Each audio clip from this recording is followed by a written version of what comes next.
Good evening, Bitcoiners. We are here back again on Bitcoiners United. I'm here with Global HODL, who has spent over 20 years in tech for large companies. And while he made good money and it was a great career, he kept asking himself, is this it? And so he started thinking about money differently, investing differently, and realized that financial independence is about building a life that you actually want to live. So just this past November, he walked away from corporate and started to get clear on what it is that's coming next. And there's a lot coming next. So he is now a coach in AI, personal finance, and in Bitcoin, and also building two businesses and betting on himself full time. So while the corporate chapter was great training, he is now more energized than he's ever been in years. So now for many Bitcoiners, you may know him as the father of a well-known Gen Z podcaster, Nikki, who created the Orange Peel podcast. I've really enjoyed that. And he appears on Nikki's podcast pretty regularly on Satoshi Sundays podcast sessions, which I've particularly enjoyed. That's why I reached out to him, because I said, oh, he is so knowledgeable. I want more of this. Also, it's fun seeing the relationship between a father and a daughter interact intelligently, great conversations as we learn together and they learn together in this changing world. So I have a feeling I'm going to learn a lot more today from someone with a very grounded, based first principle perspective on the world at large. Global HODL, thanks for joining me today. Thank you, Fritz. That was a fantastic intro. You're welcome. Yeah, thank you. You sent me some great bit of background and I did some research, but because in the past you've written blog posts, a lot of financial and retirement type advice. Then comes Bitcoin, and like it did for me, it suddenly reframed a whole bunch of thinking and sense that I started to make about having a consistent, like, scientific unit of account for money. Kind of like Jeff Booth said, like before, money was just this fungible, changing game, Ponzi thing. And then with Bitcoin, it started to reframe kind of like my mathematics and numbers of thinking around what money is, how it can work for you. And I was like, okay, yeah, people make it work for them, but is the solution the casino? Because I hate the casino. Bitcoin has fixed a new way that we can all learn and understand how money can work, should work, and also how it's realigning a traditional system. So what was it for you that I guess initially changed your perspective on money? And was it before Bitcoin, or was it perhaps with gold, or was it Bitcoin when it finally sunk in? I was never a gold bug, so it was never gold for me.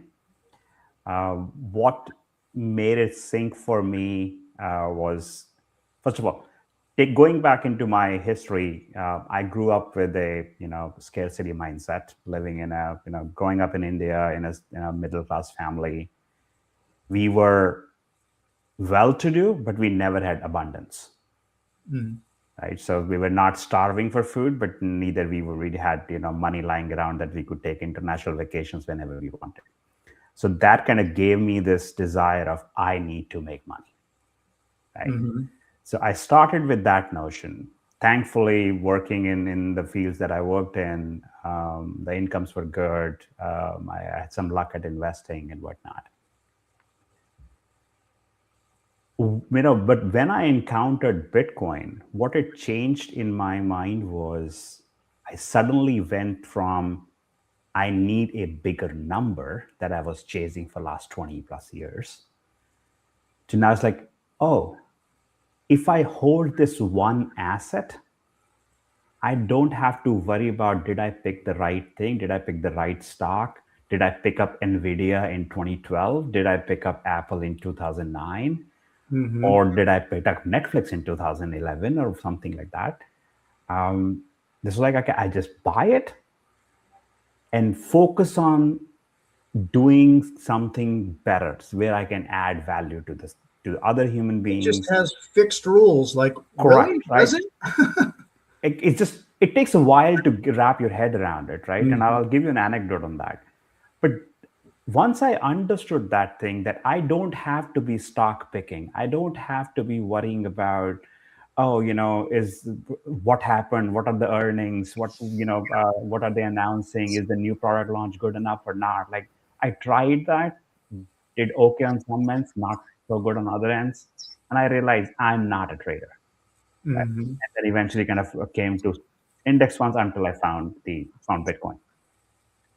But realizing once I encountered Bitcoin and understood it, like many, I did not understand in the first go. But once I understood it, it was much easier. Now I don't have to open up my trading account every morning. Uh-huh.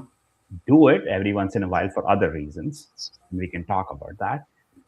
But now I can take my entire energy and focus on I'm building something valuable. So, as you mentioned in the intro, I'm building two businesses.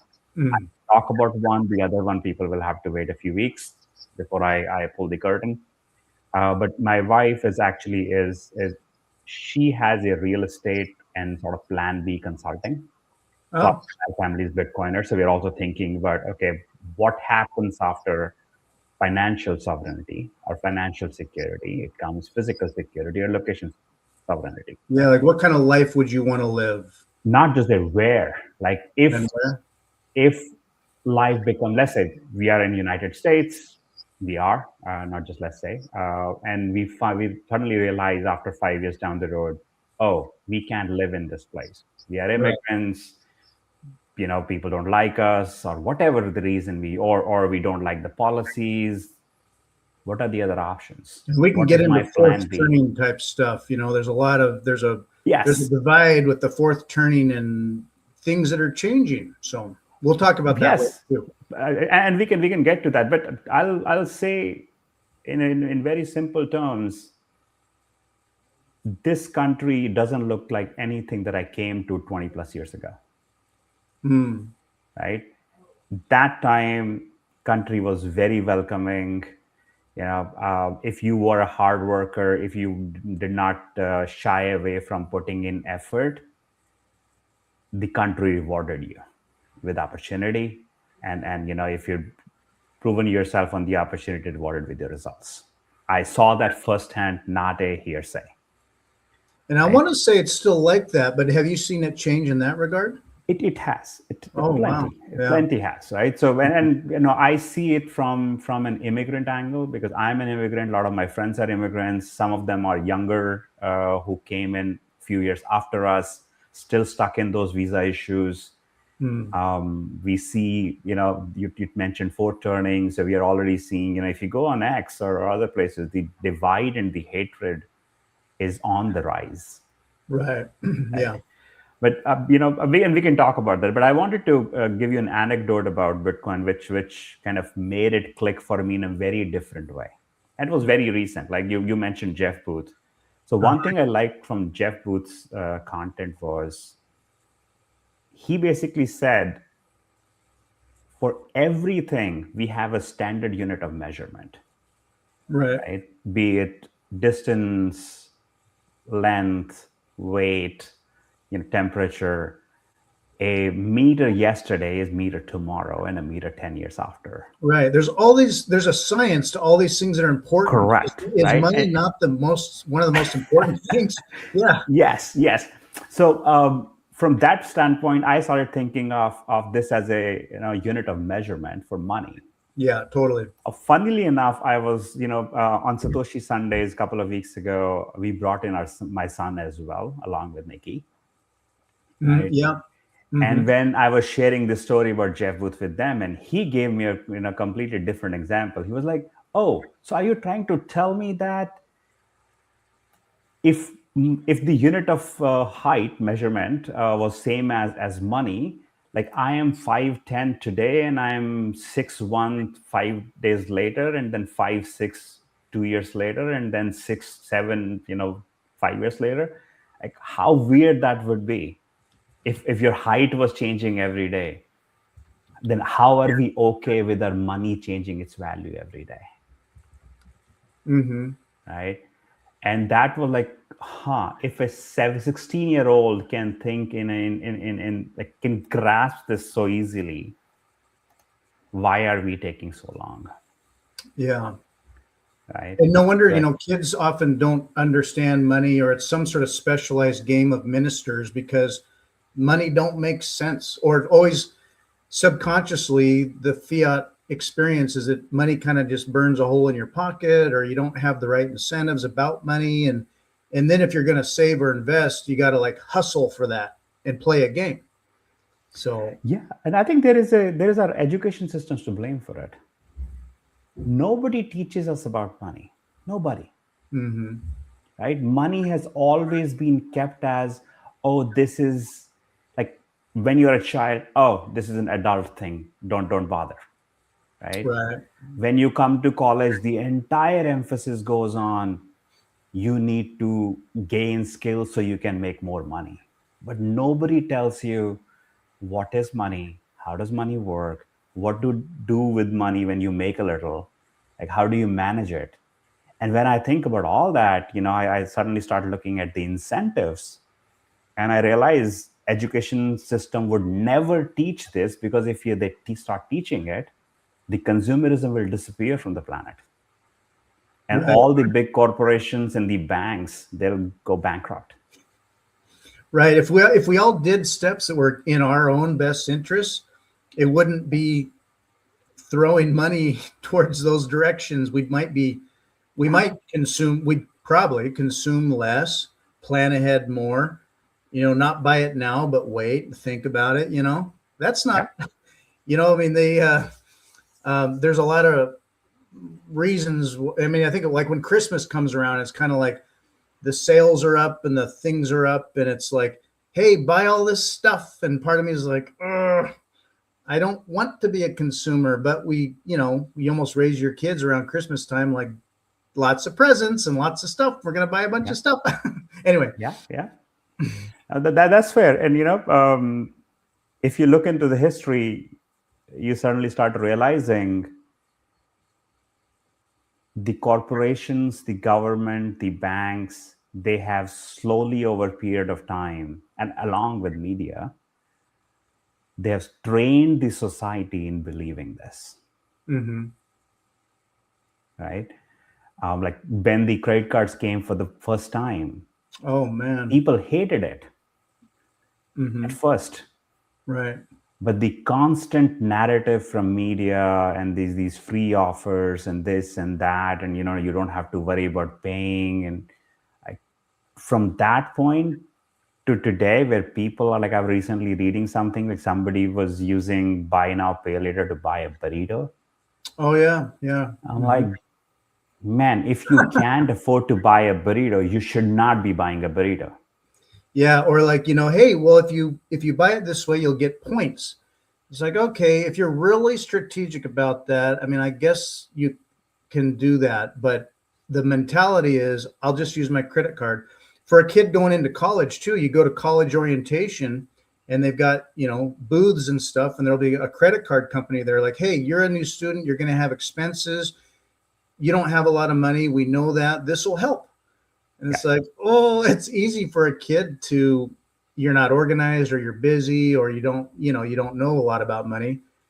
And next thing you know, you're paying, fees for being behind, or interest, and whoops, I was late a month.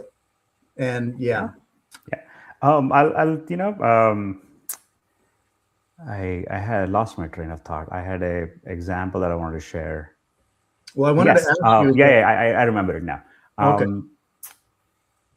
There is a behavioral science behind whenever there is sale, they say 20% off, 30% off, right?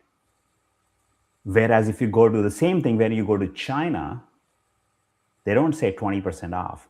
They say you pay 80%. That hits different, right? Instead of you are saving 20%, you are paying 80%. Still emphasis on paying. And the consumerism is not at the level in the United States and China. Interesting. Right. Yeah, right. Psychologically. Exactly. You see, there's a meme, I think, where there's, expensive shoes in one pile here, and it says, on sale, but they're more expensive. And over here are the regular shoes that are less expensive, but at regular full price. But in your head, you're like, oh, I'm getting a deal because they're worth more somehow, but I'm going to pay less for that versus just. So I think in negotiation, we call this, strategy anchoring. I anchor you to a point. Right. And then I come down, you feel you won.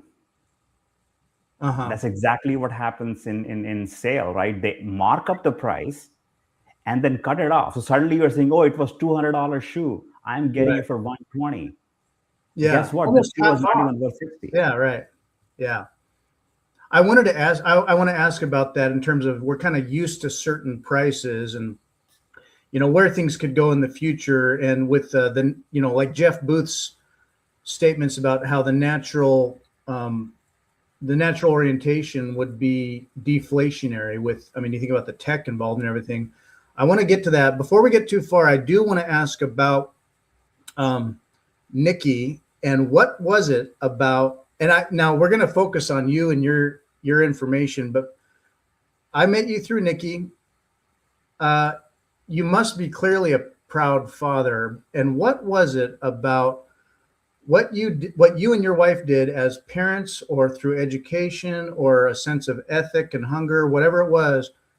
Do you think there was something different that you did for your kids that have oriented them differently compared to what you might see with other parents or maybe American culture?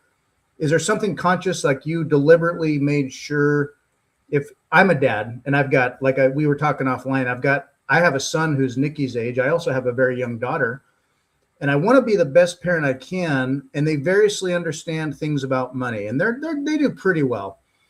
But I feel like, oh, if only I'd have taught them more about this or that or the other. What was it that you think you and your wife did that really was solid? Or I don't know. You did it perfect. I'll just say. No, first of all, we are super proud of Nikki as well as our son. Both are very, very, very smart, and I'm really enjoying the fact that Nikki is thriving right now, at least in totally. Bitcoin content creation. Right.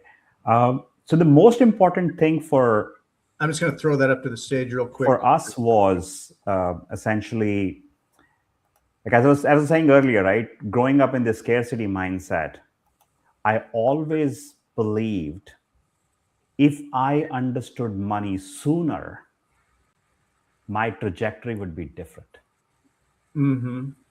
Right.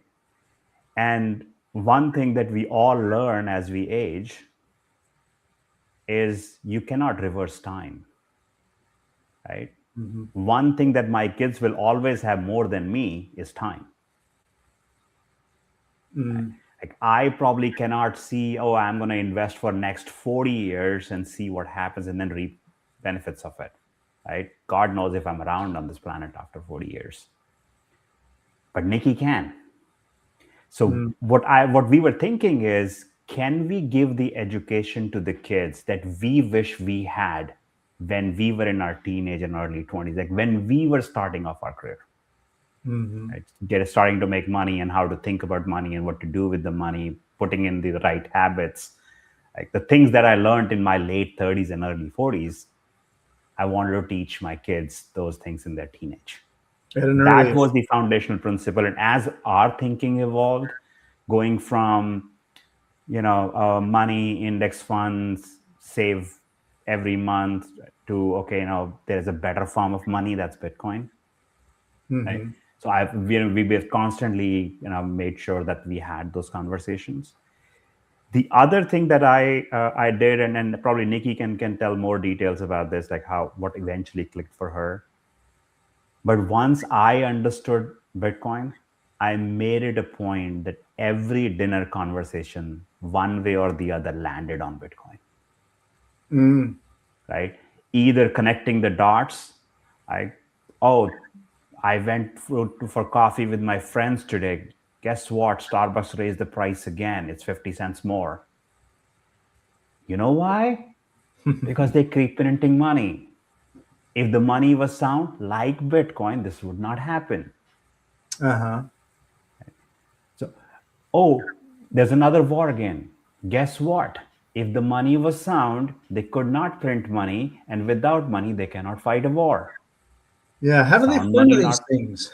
Yeah. exactly. Let's try and keep bringing the conversation back onto the same thing. Mm-hmm. Did not that is the only way, because I knew I could not just get the book, like buy Bitcoin Standard and hand it to them and say read it. Right. I knew they would not. So it Right. was definitely rooted around relationship, conversations, some of the Correct. basic things like you think about families just having dinner, sitting down and having dinner, having something cultural with your family that orients you and roots you as with relationships. Yeah. And then in the course of those conversations,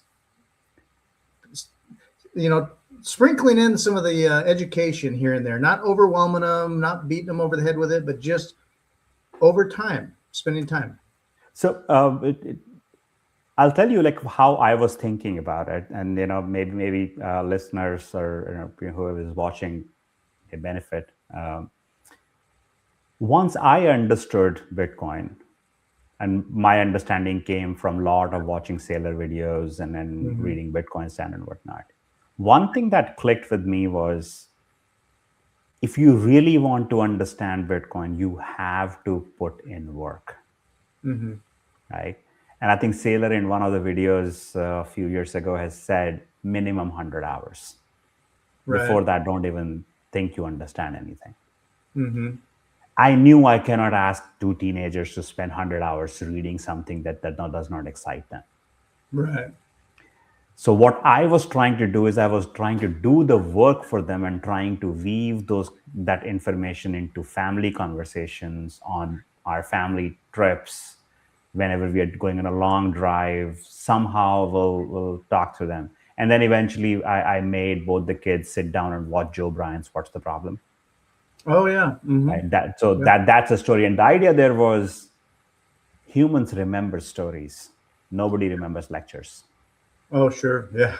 Right. And sometimes the more you need them to do something, the more they'll like want space or like, no, I'll do it on my terms, So the more you try to force it, the more they like might get actually stubborn. But and in all honesty, for Nikki, it actually started clicking once she moved on for college, started living on her own, and then she was managing her own budget. Because one thing we made sure was, when she was moving to college, was, okay, sweetheart, you're going. That's great. Becoming an adult also means you have to learn budgeting. So this is your stipend you're going to get every month. No less, no more. If you can't fit your expenses in this, you have to really think about what you're doing wrong. Right? That kind of forced her to think about, oh, what's happening here? Why did my rent go up? In Australia, they charge weekly rents. So even if it goes up $25 a week, it's like $100 a month. Right? Yeah. Which means either we have to raise the stipend, or she has to cut something else. Right? When coffee goes from $5 to $7, either we have to raise the stipend, she has to reduce the consumption of coffee. Yeah. Brew at home. So, yeah. So like those are the kind of things which basically, when you give independence and responsibility to the kids, they start learning. Right. Right. Yeah. One thing that our generation, and this is a big qualm I have, and I wish I could change some things. Our generation has raised kids in a very, very protective bubble. And like, I'm a Gen Xer, and a lot of Gen Xers were raised by parents who were busy making ends meet, and we kind of raised ourselves, like parents were never home kind of stuff. Yeah. So we basically are try to live our childhood through our kids, and try to give them everything that we hoped that we had, or we desired, but not at that age, after being a parent. And because of that, we create such a protective bubble around kids. And if we don't pop that, while we still have time, we have a big problem at hand. And I'm not saying it's Gen Z's fault, it's our fault. Gotcha. Yeah. Yeah, I can think about things like the way I was raised with my parents, and like my mom came to visit last weekend, and as I've gotten older, and I feel like, boy, I was late on certain things, or I wish I'd known certain things earlier, and I wasn't raised with, information I wish I'd had. I could judge it, but they're your parents. I forgive them. It's like they weren't perfect, and then I'll realize, okay, and I'm not perfect, but we try to do better and better for the kids, but give them that sense of something grounded, something like hitting reality, not protect them, but not overly cushion them. It's kind of a balance, the middle way. It's doing it, in a balanced way. It can be hard. Parenting's hard. Being and everybody's learning, right? Yeah, we do our best, but as a Gen Xer, we can probably relate on some kind of the era of it all. We were at the best of times in like the third turning, and so we got to see technology emerge with personal home computing, and then early just dial up internet, and then pocket devices, and then broadband, and all these things. So we've seen it evolve. So we kind of have that perspective in a way. And our kids are born immediately where there are just simply devices and broadband, and you could take a lot for granted. I guess the opportunities that they could see now, what's happening now, and yet it's a mixed bag, because instead of being just, oh, it's all great with AI, there's a mix where it's like, oh, it can do all this cool stuff. That's fun and distracting and entertaining and a rabbit hole. Also, oh, it's going to take the job I thought I wanted, or whatever. You've talked about this extensively with Nikki and on the Satoshi Sundays, but yeah, it's really a mixed. It's a huge opportunity, though. It's kind of a mindset, an attitude you have to approach it with. Like, yes, it's going to disrupt some things. Yep. It also offers a lot of things even as it changes. And so it's like staying up on it, learning how to use it. There could be a whole new class of jobs that are like an AI consultant, or an AI navigator, an AI applicator, or somebody who translates AI for whole swaths of industry or individuals that aren't sure where to start. But even better than that would be not just, working for AI and applying AI, but maybe like you're doing, building for yourself, growing your own innovation, and AI speeds all that up. So yeah, you've talked about it a lot. Is there anywhere you'd want to start with all that? I think the place where I would start is, you're right in saying, this is a time of chaos, but also brings a ton of opportunity. Mm-hmm. And like anything, like anytime there is chaos, there is a lot of opportunity too. It's just a matter of, when you look at a glass is half full or half empty, right, depending on which side you're looking from, right? You see a different thing. I think for the near future, for next 5, 10, maybe 15 years, I'm more worried about our generation and millennials, less so about Gen Z and the younger generation. Right. Reason being, as we grow older, we build up inertia against learning new things. Right? Yeah. If you have spent 20, 25 years building a career, and suddenly you're displaced by AI, and right, you have been one of those people who were living paycheck to paycheck, you are screwed. Right. Nobody's coming to save you.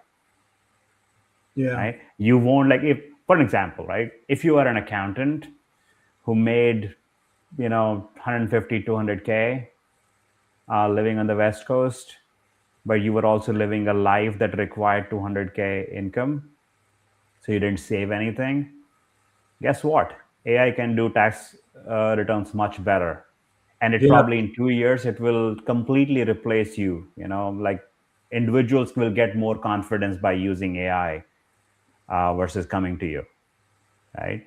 You said a funny thing, like some advice, sagely advice from dad to kids, like, don't be a lawyer. Oh yeah, we had this conversation, and I was telling Nikki, lawyers are doomed. Right? Except the really good ones who end up going into the courts and fighting the case where you have to stand in front of a judge. If you are one of those, especially the paralegal is done. Yeah. Right. If you're a lawyer who's a corporate lawyer whose main job was just to write documents, read the new laws, compare something, and maybe there is one or two people in the company who are actually dealing with the authorities. Maybe you need those, but not the army of lawyers. Yeah. And anyway, law is a very, very sad profession. Sorry if anybody's a lawyer, right? So people come to you with problems. Exactly, right. Law and human resources are the two professions where people only go when they are in trouble. Yeah, right. Yeah. Right. So coming back to the conversation, I believe that the younger generations, because they have to start their careers somewhere, they start their adult life somewhere, right? So they don't have this baggage on their shoulders that I've been doing this for n number of years. They're like, okay, sure, I went to college. This thing is not worth it. Let me go do something else. Guess what? Majority of us who went to college are not doing anything we learned in the college anyway. Yeah, I know. I got a degree in computer science and then went into Me too. work. Okay, yeah. So I learned a whole lot in class, and then I'd go to work for a company and they're like, yeah, we don't do any of that. I mean, there's some foundation of how to think and how to problem solve. But as far as the tech, it was changing. And I mean, yeah, we would do networks over here. I was like, okay, some good fundamentals about protocols and the messaging. And then I'd go to work for the corporation and I'm working on layers above that. And it's all wrapped and it's like totally different. Anyway. Yep. So like, I think that's how I see the world, that there is a lot of opportunity for the younger generation. Now, would everybody succeed? No. The only people who will succeed are the ones who are not afraid of this thing, who are not in denial, who are basically saying, I'm going to roll up my sleeves, I'm going to get my hands dirty, and I'm going to learn. I'm going to break things. I'm going to try out things. Probably 10, 20, 30, 50 things will not work, but then 51st will. Yeah. Right. Yeah. What AI does to you is it reduces your, time it takes to test out a new idea. Whatever you want to do, it doesn't have to be a tech product, but anything you were doing, you could do it multifold faster with AI. And if you're not thinking it that way, God help you. Yeah, you can just try things, and something doesn't work here, there, the other way. 8 times fall down, 9 times get up, and but you can just try with AI and try many things and see what works, what doesn't, and meanwhile, as you do that, you're learning, you're building a skill stack. Might you envision? It's very much about how people approach that and their attitude about AI. Like, okay, it's inevitable. It's here, folks. So now what? You can kind of see, like, they talk about the K-shaped economy sometimes. In economics, it's like there's a disruption that happens and it benefits one group and the other group kind of slides. And you see a split in economies, like with COVID. COVID hits and a bunch of the small businesses slid and a lot of the big ones just were like, ooh, the top ones benefited. The smaller ones and other people that weren't, in the line slide. I could see a kind of a K-shaped effect on human trajectories generally, where with AI, it's kind of like, well, if you have AI work for you, you may be working for AI, but if you learn AI, you can ride that to whatever you can imagine, perhaps. So that could be the concern, is that some people who can't or won't navigate that will kind of be stuck with what they got. Not, and not everyone necessarily can keep it up or, navigate that. What I hope is that if the tide all rises generally, and say we have hard money, that everyone does benefit eventually. But, with a sudden change, there are going to be people that are caught, lost, and then others that are going to capitalize on it and do very well. Could you see that kind of split happening with people? I think that has always been the case. Mm-hmm. And for people who may not know this, but there was data that Scott Bessent shared in one of the interviews last year. In 2024, there were the largest number of Americans who visited Europe for a vacation. On the other hand, there was the largest number of Americans who also visited the food banks. Yeah, right? Interesting. That right there is the K-shaped economy. Like a division of classes. Correct, right? So one class is doing so much better. Like there are more people taking, European vacations. On the other hand, there are more number of people landing in the lines of food banks. So the economy is not doing very well, right? So depending on what side you look from or what leg of K you are standing on, you might see the world completely different. Right. And this is one of the reasons I was very persistent on teaching the kids about money, because one thing I learned was in the capitalist society, especially with the broken money, and I don't think dollar is going away. I know Bitcoiners would love for dollar to be replaced by Bitcoin, but that's not going to happen. Yeah, that's a long ways out if it happens. Yeah. I still don't think it will ever happen. I don't think so it will ever happen, right? The dollar would still be in circulation, but we can talk about that. Okay. But the most important thing that I learned here was majority of the value that is created in an economy accrues towards the owners and investors and not to the employees. Yeah. Right? Mm-hmm. That is what also made me realize you could have $1 million income and $1 million expense. Guess what? The day this income disappears, you're broke. So income doesn't make you financially independent. Your assets do. Right. The wealthy will have assets and then live on debt. They'll leverage their assets and actually live on debt and pay low taxes and all that. And it's like the buy, borrow, and die kind of a strategy. Buy, borrow, die. Buy, borrow, die. Meanwhile, you've also said that, the most addictive thing to people can be their salary. The salary can be their addiction, where it's safe, it's comfortable, it's consistent. So you might look for another salary, but you're playing in this game of salary versus taking that risk and going in on something and owning your own thing, producing your own thing. So there's the risk, but the salary can almost be kind of a ceiling on people, or if they're stuck with an addictive salary, perhaps. So I think there is this saying where world's biggest, addiction is salary. Mm-hmm. And guess in tech, you worked in tech, I worked in tech.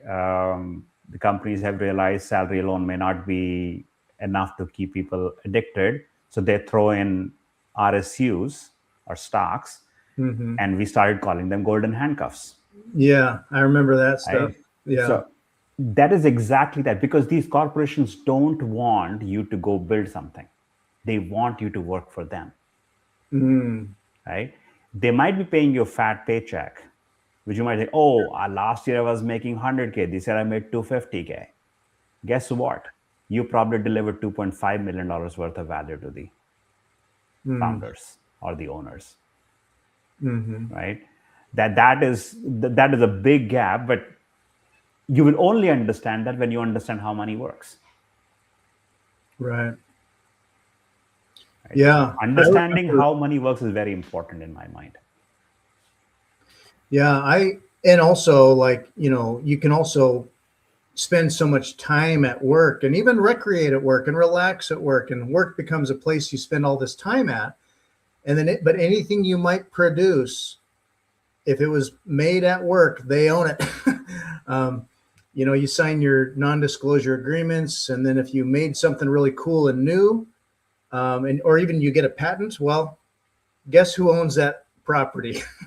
Yeah, yeah. Actually, there's a funny data on that too. I heard this on Mel Robbins' podcast a couple of years ago, and this podcast was about how a average human being spends their time across their life. Like, who do they spend most of their time, right? So up until teenage, the child spends most of the time with their parents. From teenage till the time they go to college, the time they spend with parents starts declining. After 18, once they go to college, it falls off a cliff. Right. But the most important part is, guess who they spend most time with between the age of 25 and 60? Coworkers. Coworkers. A lot of people think your spouse. No, you spend most of your time with coworkers. Yeah. Right? Yeah. Between 60 and 70, you spend most time with your spouse, and after 70, you spend most of time with yourself. So being comfortable with spending time with yourself is an important skill to have. Otherwise, there are going to be a lot of problems. Right. Yeah. Having community, not being lonely. Yeah. Thinking of, loneliness will kill people too. The connections that people maintain that, finishes a good life well. And thinking of spouses. So now money can be a point of disagreement in marriages all the time. Couples will argue about money or disagree over whatever, the spending or the investments or the strategy or whatever approach to money. How does you've done well with your kids? Has your wife done well as you started to learn Bitcoin? And I think maybe we all go through it, but there'd be times where I'd get so excited learning new things. I was just like, Bitcoin. I'd be reading about it, listening to it, thinking about it, talking about it. And my wife was kind of keeping up, but I had to be careful with how much I dosed her with as well. Yeah. You ever run into that? Partially, but one thing that we both figured out in our relationship and our as we are aging together is, it's not about the solution. A lot of people think of Bitcoin as a solution, and that's the reason a lot of people have resistance, apprehension to Bitcoin and whatnot. Start with the problem. What is wrong today? Right? Start from the first principles. Are like, what do we believe in? What do we want to be true for us to say that we lived a good life? As long as we agree on those, agreeing on solutions is easier. Yeah, I get it. Right? And in most cases, like I've been successful. I have successfully, orange pilled a few of my friends, and every time I was successful, there was a common thread. The common thread was they understood the problem, then I was explaining the problem to them, and then they acknowledged it. Like, once they acknowledged the problem, half of the battle was won. Now it was on them to basically say, okay, I see this problem, I acknowledge I have this problem. Now, what are the possible solutions? And once somebody starts walking on that path, they'll eventually land on Bitcoin. Right. Yeah. Yeah, that's a good approach, because otherwise, if they're looking at it from just number go up or whatever, well, like right now, if you just start with, if you're going on number go up, boy, isn't it hard to orange people lately. Yeah. It's probably a good, a strong education for Nikki when I think about, she's learning, she's positioning herself in her mind and getting ready, and she starts a podcast. And then, from mid-October and some all-time highs, it's been like riding down now for a while. And so you're promoting and educating even as it's harder when people are doing, I see Bitcoin maxis that struggle because they're grappling with number go down, and this is all fiat number. But what I think though is you persist and pursue through this, and then on the other end, you've built something up and you're positioned well, ready to take advantage of when the tide changes again. Granted, that's all fiat, but when people generally otherwise in the macro world, or their, the price of things, or the political games and how we afford any of this stuff, and or people get focused on, they might have their pet issue, and man, so many times for me it goes back to the money. Like, where does the money come from? Who's paying for it ultimately? It's tax season. Where do the taxes go? And people are like, yeah. It's like a tale as old as time, death and taxes. And people are seeing it more in a way, but they can start to find Bitcoin by realizing the money's broke, so it's a better frame on it all. You're very self-taught, and I autodidactic comes to mind, but it's like, it seems to me that you've pursued and learned a lot of this stuff on your own. Where do you go to find good, clear signal and learn, and what's your method? I'm curious when I meet somebody who knows a lot. So you're right. I've spent a lot of time learning about a lot of stuff. My approach generally to anything is I'll try to find the smallest summaries of things first. Like, for example, if somebody recommends me a book, I don't outright go buy it. I would find the summary of it. Like, I have, I think the app is called Headway, if I'm not wrong. Again, not a promotion for the app, but I have the subscription for that. I will go find that book if there is on that. They usually give you 10, 15 minutes summary audiobooks. I listen to it, see if it still piques my interest. If it does, then I'll go to Amazon and buy the book. I don't like audiobooks. I like to read on paper because I know on audiobooks I get distracted. It's easy to get distracted. And I cannot read on digital, because if you're reading on your iPad, a notification will pop up, and before you realize 3 hours are gone. Yeah. Right. And you have not read 3 words. So I usually pick up the paper book, put my phone away, and read it. Holding a book in your hand, it's such a different experience. Absolutely. I mean, this is a masterpiece by Jeff Booth. Yeah. I'm going to have him on next month, actually. Great. Yeah. Jeff Booth was on Nikki's podcast as well a couple of months ago. Awesome. Yeah. Generous guy. Spends his time nicely for smaller up and coming podcasts. Jeff spends the time, and it's just, he's very gracious with that. It's nice. Yeah. And that's a good thing about the Bitcoin community. I've rarely seen people who basically says, nah, I don't have time for you. Mm-hmm. Usually people are more open, more accommodating, more helpful than in any other community for that matter. Yeah. Right. Awesome. That's really a good thing.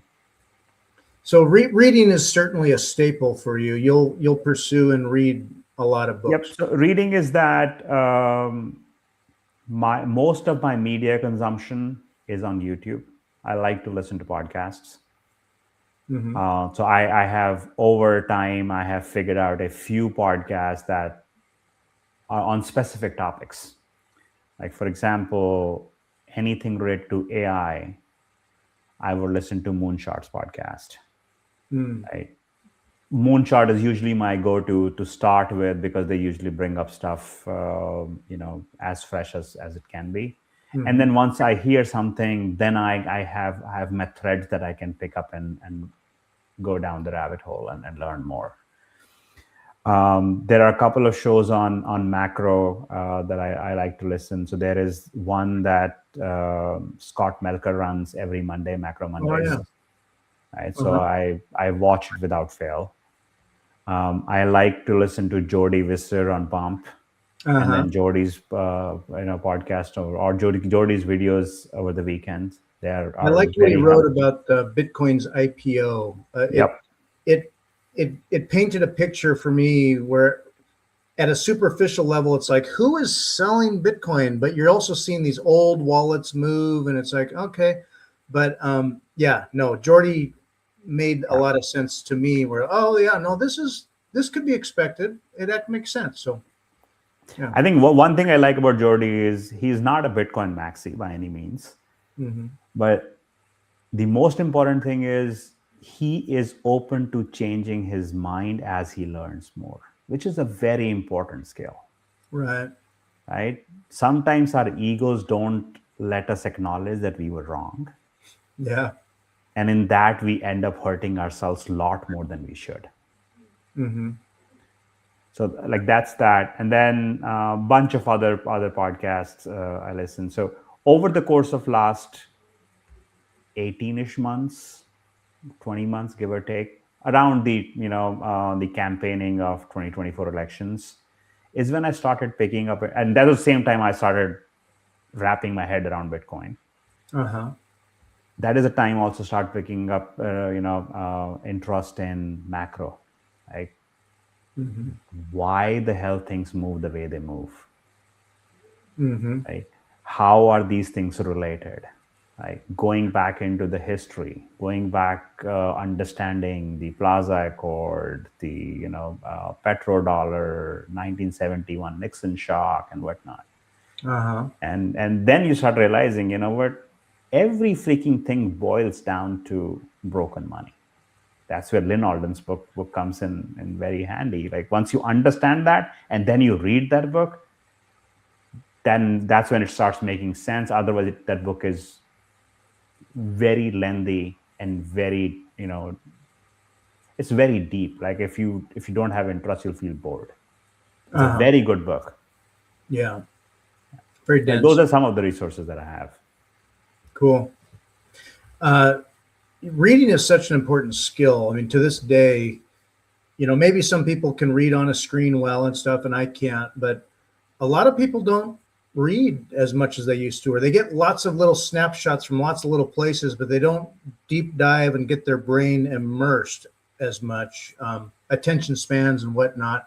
Yeah. And that's maybe one thing with younger folks, and it's partially natural, but partially cultural in the digital age, is getting kids to be able to focus and dive into stuff versus kind of being distracted by a lot of options and not making a lot of commitment. But it's important to stay curious, staying curious so that you have a fertile mind ready to learn, at least, and not just waiting to be told kind of what's next, but going and seeking it out. So, and maybe it won't be books for younger generations, but as long as they're staying curious and continually learning. I think I would add one thing more to staying curious. Staying curious is definitely an essential skill. The other very important skill is critical thinking, which is kind of being, eradicated from the planet. Yeah, Majority people don't ask, don't question. They are fed, this is how it works. And we're like, okay, boss, this is how it works. And one thing we don't realize is in this digital age, our attention span is controlled by algorithms. It's not even humans anymore. Right. It's not that news media 25 years back when, you will hear something on CNN or Fox, depending on whichever camp you are in.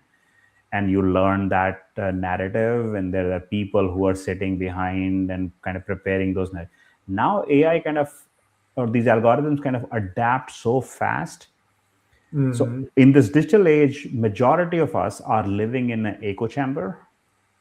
Yeah. And the more these algorithms learn about you, they keep pushing you deep down into this echo chamber, and it kind of becomes much louder and louder and louder. Yeah, because they want engagement. They want you to stick with it. They feed off of that. Yeah, so it might feel organic or coming from a lot of sources, but it's curated. And then it's increasing your engagement. And it's not like you're waiting for some authority to tell you, and yet you're getting a curated feed that just kind of keeps you perhaps in a mode or Yep. yeah. Yep. So like when I was talking to Nikki, so we discussed this topic a couple of episodes ago. My advice to her was stay curious, keep your critical thinking on, and always follow the incentives. Like if somebody's telling you do this or do that, or you should not do this, you should not do that, you should ask what's in it for them. And if their incentive and your incentives aren't aligned, you should not follow anything. Right? Yeah, like if you don't know what the product is, you may be the product. And like big data collection. I mean, Facebook kind of stumbled into it, realized they had a gold mine. It changed so much about social media. But I'd heard something a couple of years ago where that data collection, big data, is worth as much or more than oil. Like as far as yeah. I mean, data is the biggest industry, perhaps, but it's almost like invisible. Like you just feel like you're using a tool, but it's farming. So I think in the near future we'll realize that all these big LLMs like ChatGPT, Claude, Gemini, Perplexity, and whatnot, they would be commoditized. The real value would be with the enterprises who have the data and know how to use it. Because that's where they could use this technology and create things which their competitors can never do it. That's the only edge they have over startups.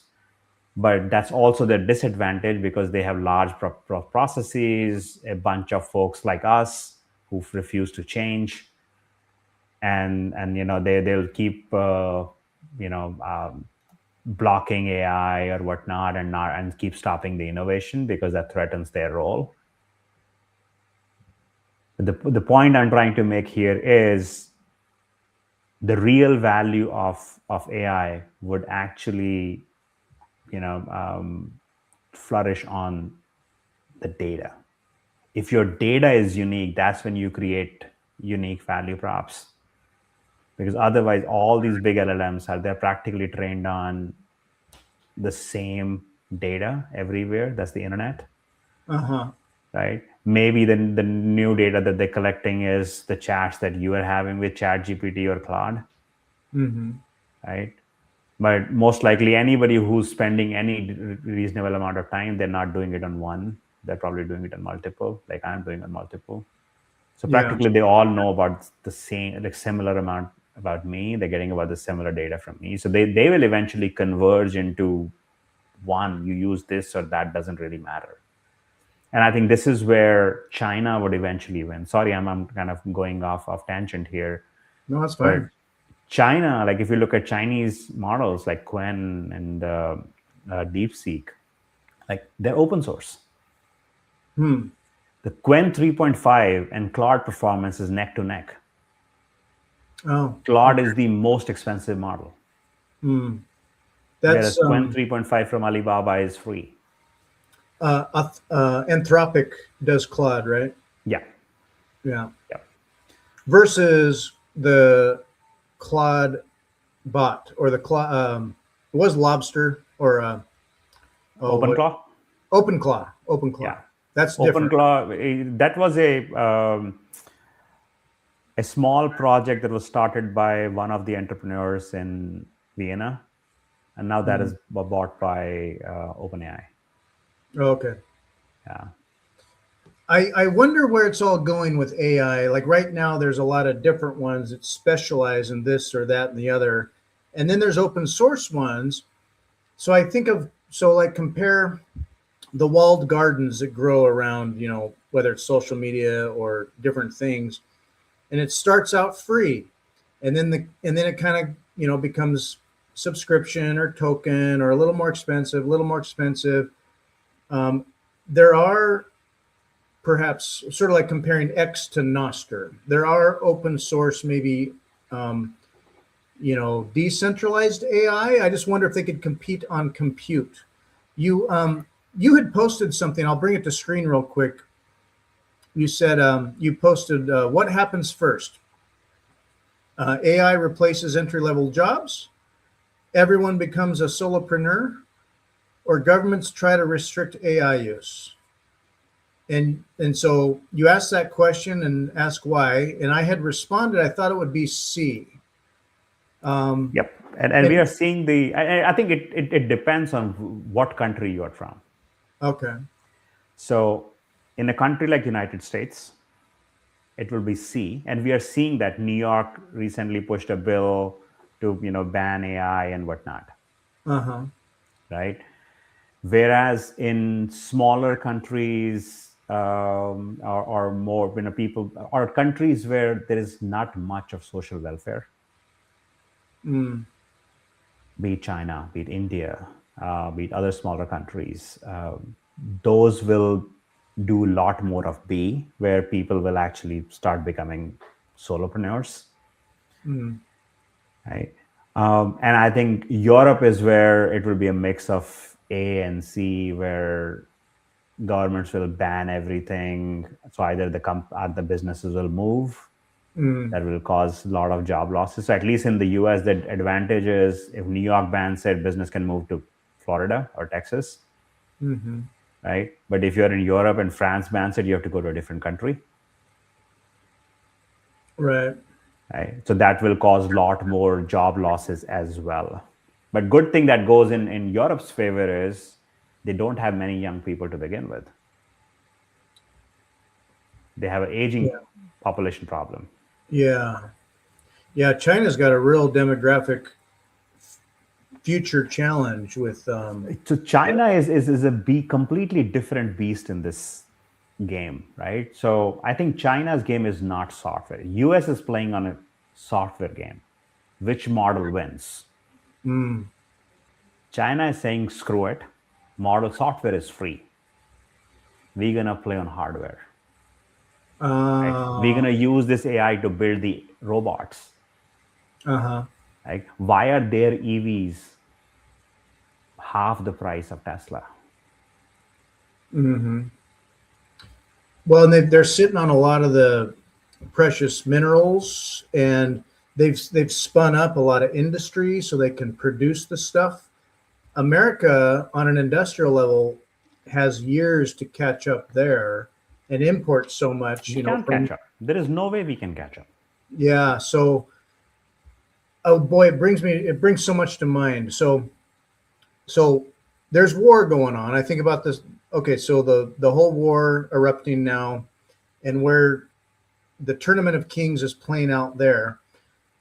Before we go there, there's the idea around the currency. So China doing a lot of gold stores, accumulating gold, setting up gold trade stuff with bricks and all that. And yet maybe not being real pro Bitcoin, at least overtly. Whereas America is more kind of like, at least now, pro crypto and pro internet, and wants to take the lead on AI in a way. So I can sort of see this gold and paper tracked gold competing against, well, the world reserve currency with stable coins and Bitcoin coming into the mix. Do you see like a big rift between BRICS and, I guess you'd call it, the US, the world reserve currency with stable coins and maybe Bitcoin? Or how do you see China playing out? I don't think Bitcoin is there. So I'll tell you how I think about this. Yeah. China cares about one thing, and that thing is control. And Bitcoin makes you lose control. Yeah, I can see that. That is their sole reason why they're pushing against Bitcoin, nothing else. right? Even like if you look at internet in China, that's walled, right? You can't access everything. Like you can't access Facebook, you can't access Google. You have to Yeah. use their Chinese variants.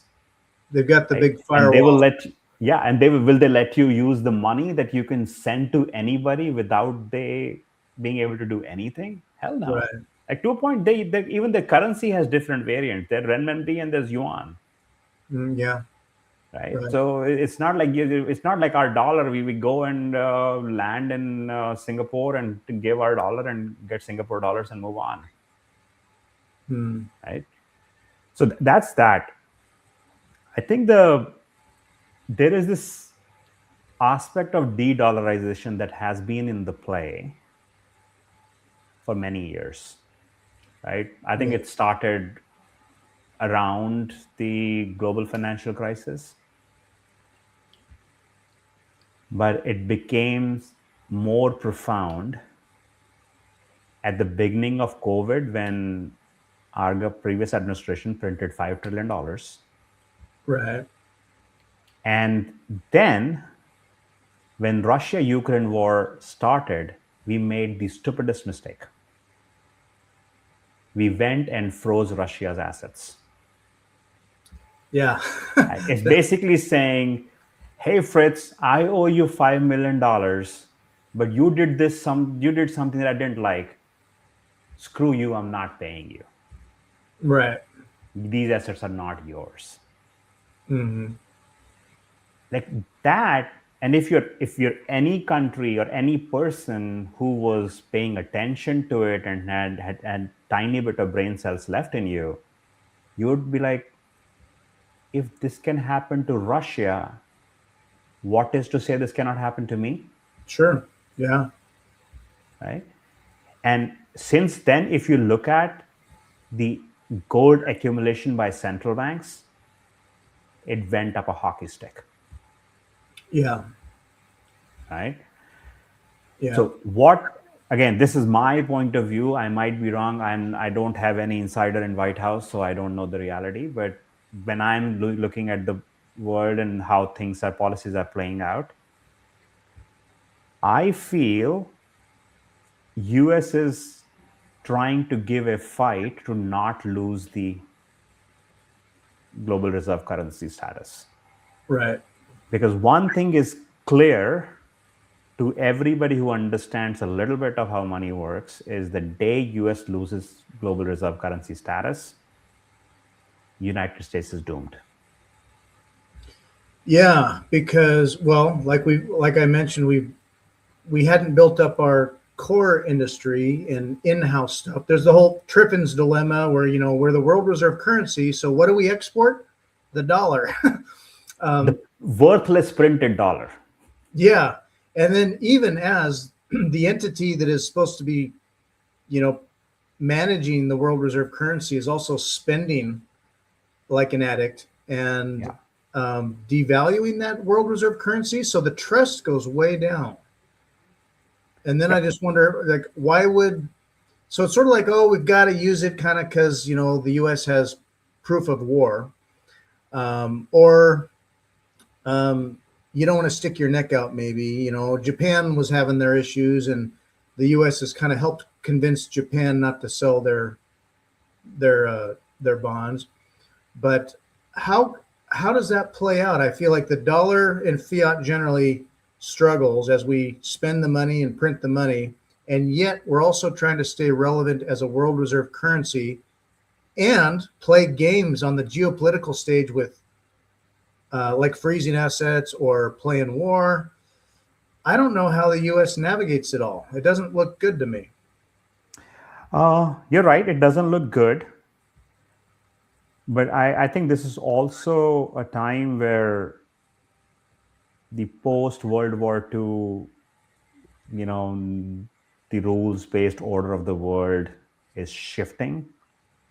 So post-World War II, there were two major powers in the world. There was USA and USSR. Mm-hmm.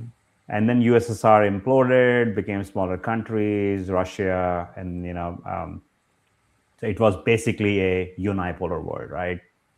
US says A, the world does A. Right.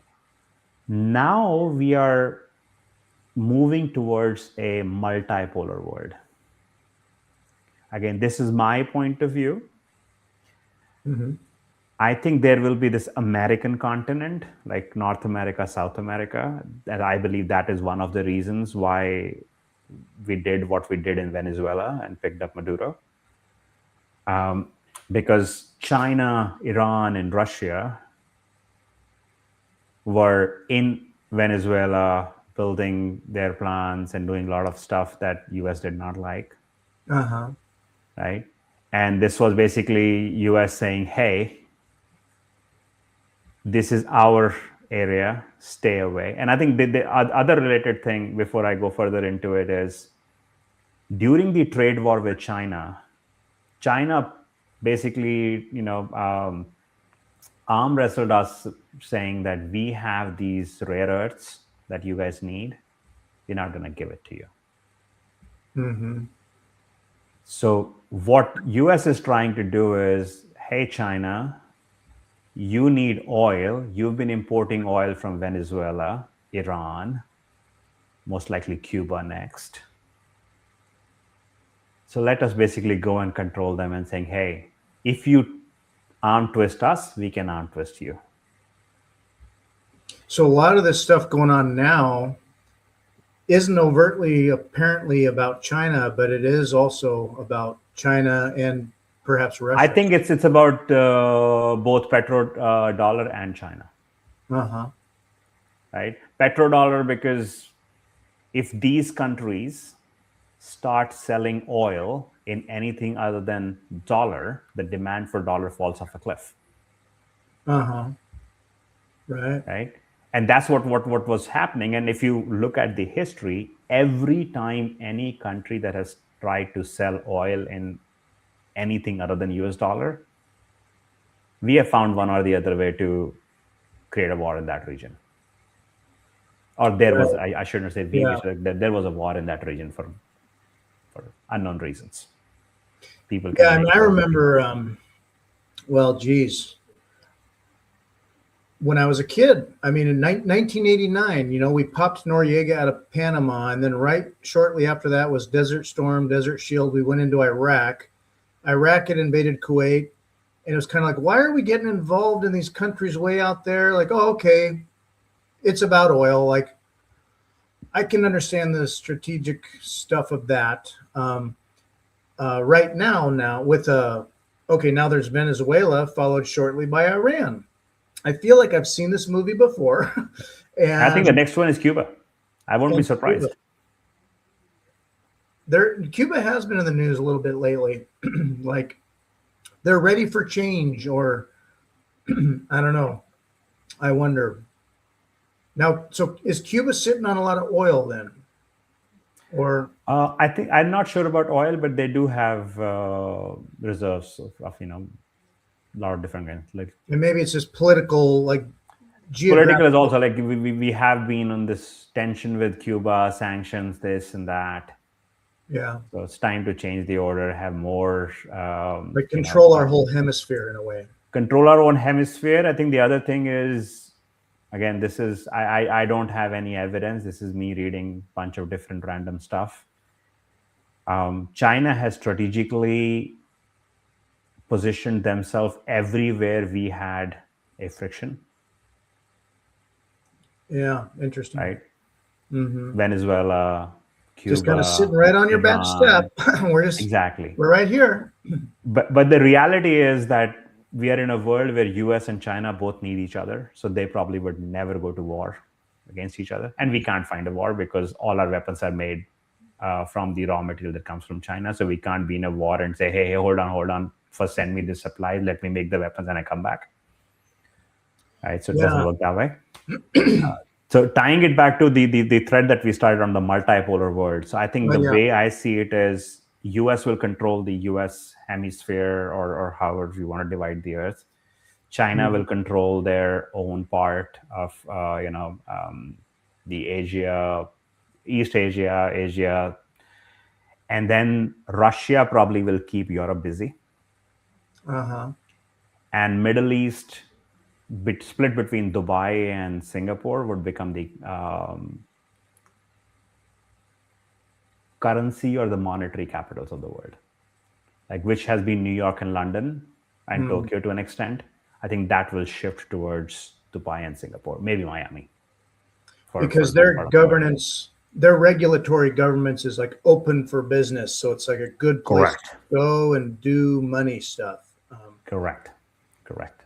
I saw an interesting, I should say, I heard on a podcast, I can't remember what it was, this morning, I think, about just comparing the fact that, okay, this whole Iran thing going off now, where it's like, okay, 2 weeks to stop the spread or whatever it was.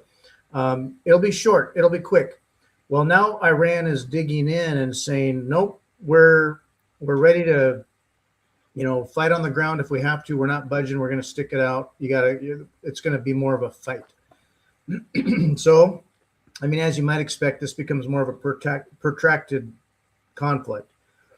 And yet, so we have all this military tech, all these missiles, all these rockets, all these things. And we have these, defense contractors and a lot of money going into doing that. And that you mentioned it, I think, where the things that make our weaponry, I mean, the stuff that goes into building even our own military stuff is like the rare earths and other things that come out of China, right? Yep. So it's like, as we use up our armaments, or we give it to other countries to use, whatever, and we need more, it could be maybe China is holding a lot of cards more than we expect, where they've got the rare earths to make the stuff that we want, but they could hold that back from us and say, no, you can't have the stuff you need to make your weapons that are causing us trouble over there. What could win out? Could China hold out on the rare earths longer? I don't think so. I think that game has been played once, and I think you probably know there's a big meeting between President Xi and President Trump coming up soon. I think end of this month or early next month, something around that time. They're not going to go there and say, let's have a coffee, chit chat, and go home. I think it will probably be a trade negotiation. Uh-huh. I think this is all kind of precursor to, hey, you strong armed us on these rare earths. We control oil. You control this. Let the trade flow.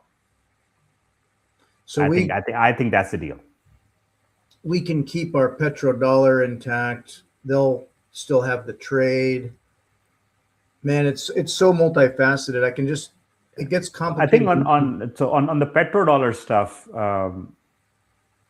I think the U.S., the current administration at least, have realized what's happening with de-dollarization, and that is the reason they are pushing for stablecoins,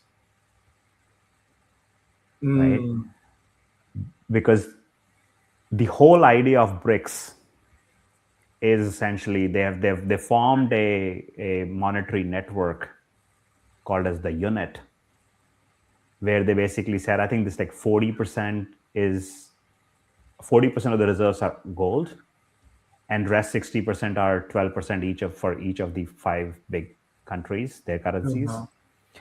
And each country can pay in their own respective currency, and this network does the conversion.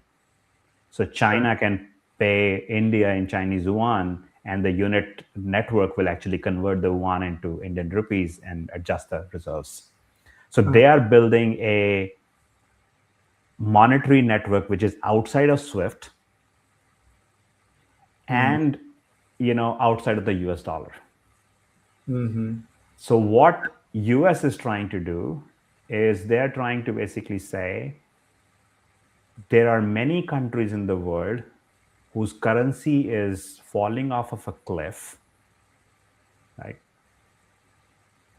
Those guys would choose dollar over their currency any day. So once you legalize stable coins or crypto, I think this was Treasury Secretary Scott Bessent on one of the news channels, I think it was CNBC, few months ago, right after when this the Genius Act passed. I think they are expecting stablecoin market to grow to $3 trillion. And that at the end floats of the the U.S. day, Treasuries, yeah. That's the only job Scott Bessent has, to sell treasuries. Who does he sell to? Right. If nobody's willing to buy, he needs somebody to sell. So right now, one of the biggest buyers of treasuries are these stablecoin companies, essentially Tether. Yeah, and So I think that's the way they want to keep dollar alive. So okay, if you don't want to trade oil, but your people want to use dollar over your currency, I think that's the game. And it might not be this BRICS country, but it might be all those African countries, like who would take, throw away their currency and trade to dollar any day. What happened in Venezuela or, Argentina, or recently in Iran, right? Iranian rial. It went from, like, if you look at the chart, now it's like worth zero practically. But yeah. it depreciated so fast in last like 5-6 weeks. So that's how US operated, where basically they said they went and broke their currency first, and then did this war. And this is, again, Scott Bessent saying this thing in Davos as World Economic Forum, where basically said, hey, we went ahead and destroyed their currency. And of course, paraphrasing, not his exact words. Right. Right. But that's how it starts. It starts with capital. You break the capital. Because at the end of the day, to fight a war, you need capital. Yeah. When I think of all the countries we've invaded, it's like, we go in, we take the gold, we get them on a central bank. And now I can see other countries, fiat currencies, they crave the dollar at one level because it's kind of the least of the bad, the least worst of the bad. Like it's some kind of, standard measure as a global world reserve currency. And stable coins create those on-ramps and off-ramps that make movement and trade really quick and easy. So it's convenient and it's tech. So it's good for U.S. Treasuries. It's like, oh yeah, use a stable coin. Stable coin's convenient, good for business, all the things. And by the way, it floats the U.S. Treasury market really well. On the other hand, with BRICS, it seems like they would, if they want to compete in the digital age where they want quick and easy exchange and stuff, would they also need their own version of that, like a stable coin, if you will, a BRICS stable coin? They don't need the BRICS stablecoin. So what they are going forward is, so I don't know if you know about this or not, but at least 2 countries out of these 5 that they have in BRICS. So China has a digital yuan, and India has a digital rupee. They both are issued by their central banks. Oh. And the network that they created, so think of it, what US did back in the day with SWIFT. You can send dollar, and I sitting in London can get Great British pounds. Gotcha. Somebody in between is converting your dollars to pounds. So what they did with this network is essentially said, okay, we're going to put a reserve. Reserve is equally contributed by each of these currencies, and then 40% is gold. Right? Because gold is that's neutral, where one country cannot say my currency is appreciated or depreciated, and kind of shifts the whole thing. And now when somebody sends yuan, they basically sell the yuan, buy rupee, and send the rupee to India. So now they have the Chinese yuan balance goes high. But next time when Indian rupee is sent by the Indian government, rupee reserves go up, yuan goes down because they send that. So they can kind of keep balancing that way. So for the on-ramps and off-ramps, if people have their phone and they want to just send money or do money, would it feel the same to them, you think? Like, oh, this is all one thing? Or would each country see it as, oh, well, there's rupee here, there's yuan there? People don't need to know. It will be even better for people, because if, like, as an Indian citizen who deals in rupee all day, and he goes somewhere and he can pay, like a merchant, like let's say an Indian citizen goes to China for tourism, and they go to a store and they want to pay, they can just pay in Indian rupee that the merchant would get yuan back. They don't even know. Both of They them wouldn't don't know know it. anything. They are just dealing in their currency, so they are avoiding exchanges completely. Right. Right? We as people living in the United States, we don't feel that pain because US dollar practically moves everywhere. But if you live in one of these countries where even before you step out of your country, you have to buy some dollars or euros. So you can, whenever you land, wherever you're going, you can convert that currency into their local currency, because a lot of these currencies cannot be exchanged outside. Mm-hmm. If it were to come to, say, that BRICS system versus, say, Tether, where do you think, who could win out, or is it just kind of a balance there? And then with that, whether it's a conflict or just separate systems, whatever that is, where does Bitcoin fit? Because ultimately, I think the mechanics of Bitcoin ultimately win out eventually, because governments are going to print and spend, so they're going to debase and devalue. So it could take time. So on one hand, there's the BRICS versus US dollar Tether stablecoin, and then in there percolating is Bitcoin through a whole separate global system. How do you see all that playing out? So let's delve into this a little bit and peel the layers one by one. At the end of the day, every central bank wants to continue to print money. Mm-hmm. That's a given, right? And if every country adopts stable coins, sure, there are other countries' stable coins too, but primarily when people say stable coins, they're US dollar denominated. Mm-hmm. In that world, only one country has power to print. China cannot print US dollars. Russia cannot print US dollars. Mm-hmm. Right? I think Europe has some unique advantages of euro dollars, which I think will also go away if these stable coins become a thing. Yeah, the European Central Bank's got its own problems. Yep. But the key thing is these countries will give it a fight. And what you're seeing is China is very against crypto. India is very against crypto. Russia is very against crypto. It tells you something. Right? And US is not pro-crypto. If anybody thinks US is pro-crypto, they are not, in the right state of mind. US is pro-printing money and not letting US global reserve currency status die. Right. Right. And I think at this point in time, this is the only path they see for, sort of keeping us on this, just to keep us afloat. Yeah, keep us afloat, keep us on life support, and keep us, going. This is the only path they see. Mm-hmm. And the hope is we can keep this going for a little bit. In the meantime, we can build. Right. And hopefully we can grow the GDP and come out of this, trap of debt. AI will save us, and it's not universal basic income, it's universal high income. That's an interesting concept. Pipe dream to me. So we briefly touched upon in the last episode of Satoshi Sunday, and after that I've done more thinking, done more research, so I have some little bit more context on there. Okay. On surface, UBI feels a pipe dream. Forget about UHI. UBI is a pipe dream. Simple math. Today, US defines poverty level income as $16,000. $16,000, 300 million people, give or take, is $4.8 trillion.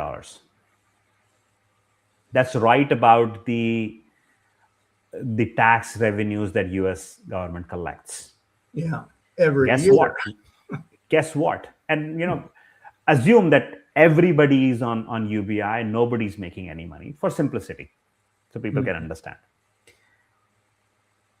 In this world, the tax revenue goes to zero, because if you're making $16,000, you're not paying any taxes. Right.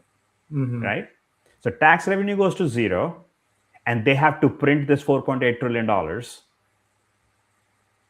to support poverty level income. We are already running a $2 trillion deficit. Rounded off 4.8 to 5 trillion. That means you have to print $7 trillion.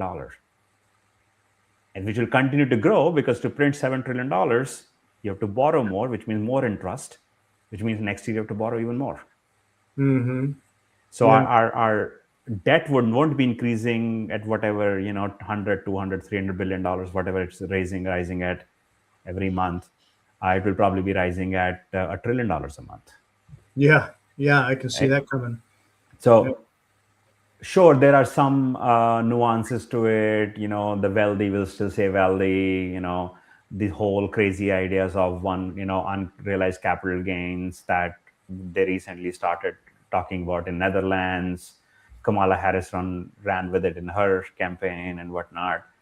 Like that kind of nonsense will start circulating. Tax the rich, eat the rich, and whatnot. Guess what that will do?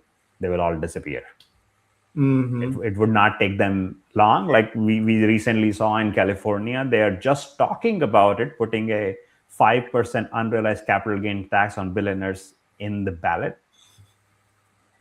And the last man standing, Mark Zuckerberg, also said, you know what, screw you guys, I'm moving to Miami. Right. Yeah. Why would anyone stay? Like, it might be hard to uproot, but it's like, hello. Exactly. The only person staying right now is NVIDIA guy. Yeah. Right? That's it. Jensen Huang is the only person who's staying. Right? Everybody else has left. Elon Musk left. Yeah. Peter Thiel left, and the list goes on. Right? And they still don't learn. So yeah. Now, if you think about UHI, let's say UHI is a $100,000 income per person. Just do the math. How much amount we need to print. Now, there is a silver lining here. The silver lining is AI will definitely increase productivity. Guaranteed. The key question is, how would AI increase GDP? Right? Because at the end of the day, the large part of GDP is the circulation of money. You make something, I buy it from you. I make something, you buy from me. And both of us, just by exchanging money for that thing, we create GDP. Right. So if we can find, and in this new world, if nobody has a job, everybody's living on this, UBI, UHI, whatever you call it. To fund this, government needs revenue, and they have to find a way to tax AI. Right?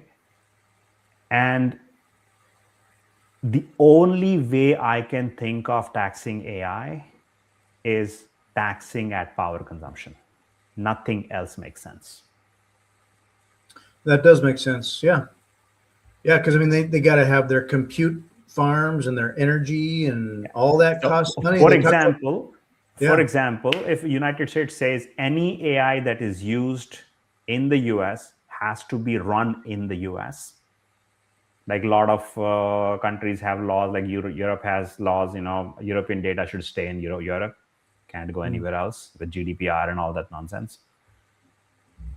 In that world, they can say, this is what happens. And then they basically say, okay, Amazon, your AWS data center is running here. You consume these many gigawatts. On every gigawatt of consumption, we're going to charge this much tax. And anything after that, we don't care. Right? Because at the end of the day, if they say, oh, we're going to do, can you do income tax on agents? Hell no. Right. Not possible. Well, yeah, they'd have to be like, everything requires a certain token, and you pay for, thinking and time using tokens, and that's a whole nother thing. But it would be hard. Yeah. Yep. So I think that is the only way I can think of, and that is the only plausible thing I can think of, where if they can find a meaningful way to tax the AI to generate the income that they can give to people so they can spend. Because if people do not have any income, we don't have any GDP. Right? Until we go to a world where everybody becomes a solopreneur or a contributor to society, where you either become to trade school and whatnot. And even on that, like, I'm hearing a lot of people say, oh, younger people should actually go to trade school. Guess what? Suddenly you're not going to need more plumbers in the town. If the population is not growing, number of plumbers don't change. If you're not building more houses, you don't need more plumbers. You don't need more electricians. Right. Yeah. They're already in a balance, maybe a little bit of imbalance somewhere, but we're practically in a balance, and only supply that needs to be added is supply that falls off because of aging, retirement, or anything else.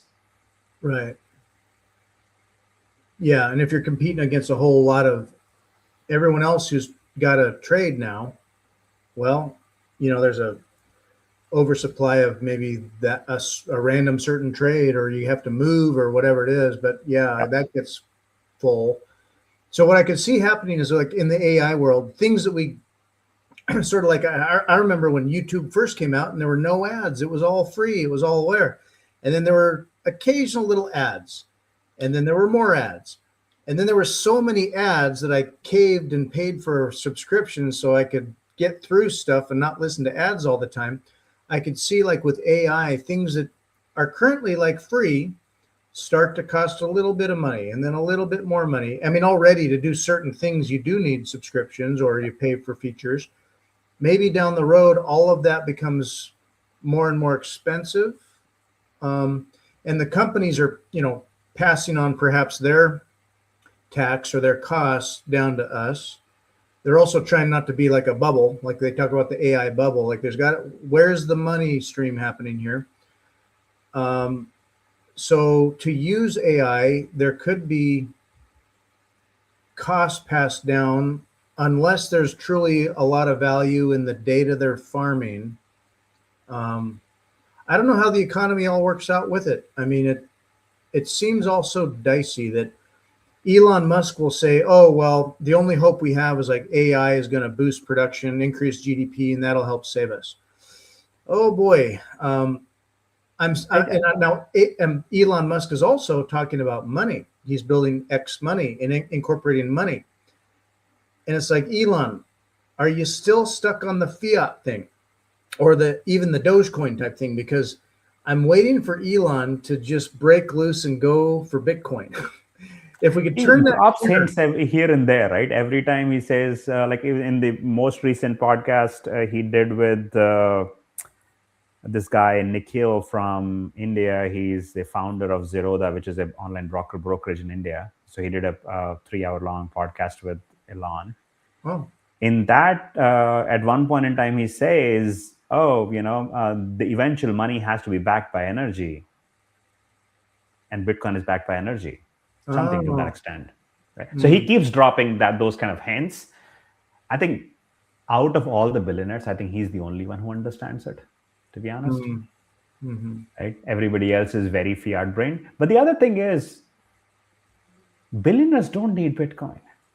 Yeah, they're fine. Because they are not sitting on pile of cash. They are sitting on all other kind of assets. That's true. Yeah. This average Joe is the one who needs Bitcoin. Yeah. Right? The next generation needs Bitcoin. Like in our household, our strong belief is Bitcoin is not for me and my wife. We'll be okay. Right? Because I don't see dollar completely dying in next 30, 40 years.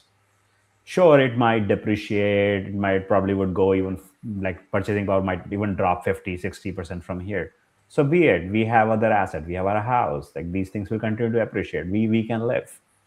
Bitcoin is the only hope for my kids and our future generations. Yeah. Yeah. Thinking long term. And that is what makes me completely immune to price action. Uh-huh. When it's not for me, I don't care. Yeah, right. Like I needed to go up this year. Who um, cares? yeah, Right? yeah, yeah. I had a dream a couple weeks ago. There was a weird mix of it started out like a bad dream because basically um, it was about my time preference, and ultimately it ended on a Bitcoin standard where things were just amazing, and the money was fixed. And the weird thing about it was that things I had assumed about my time preference on when things would start to get better were further out than I thought. And it was sort of tempering my thoughts that, it should break loose and go crazy like this year. Or they got to print the money and thinking fiat that'll go up later this year or maybe early next year. And what the dream told me, and I'm not a big dream guy. This was a random one that I don't dream often, but I remembered it because it was weirdly about Bitcoin. It was basically like, this is for your kids and great grandkids, even, where doing what I'm doing now, working and doing what I can and staying humble, stacking sats, not selling. Maybe it's not me that benefits directly from that. So primarily, it's for the kids or the grandkids. So yeah, it kind of it what it told me was like, you keep thinking in terms of fiat and like this decade even. So anyway, Yeah. but over time, eventually, all these games are going on. There's the world stage of war, BRICS versus the U.S. dollar stablecoin stuff, and AI and the disruptions and all these changes going on. We're in the fourth turning where there's this divide between people's kind of need for control and the supply of control, and there's a big that cyclical thing is happening now.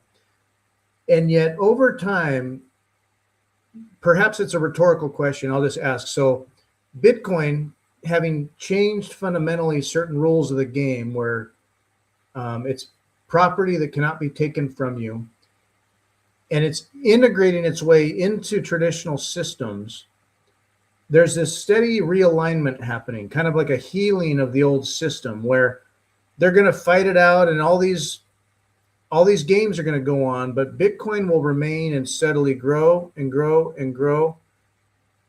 For me, that's the hope. Is that where Bitcoin remains hope for you? And if it is, does it break away and become just completely obvious? I think breakaway will happen, Uh-huh. right? So I think human minds, they cannot comprehend scarcity. We say scarcity has value, but we do not completely comprehend it. Like people don't realize 21 million Bitcoin and 8 billion people. If the world was fair and square and we were to equally divide it amongst everybody, each person would get 0.002625, something like that, like Yeah. 262,000 sats, give or take. Right? So start from that and then say, okay, that is not possible. World is not fair and square. What happens next? Okay, so 1 million is logged in Satoshi's wallet. And my conspiracy theory on Satoshi, whoever he, she, they, them was, is probably dead. Because I don't know of a human being who will see suddenly their wealth grow from $0 to $100 billion and they'll still stay quiet. It's pretty amazing, isn't it?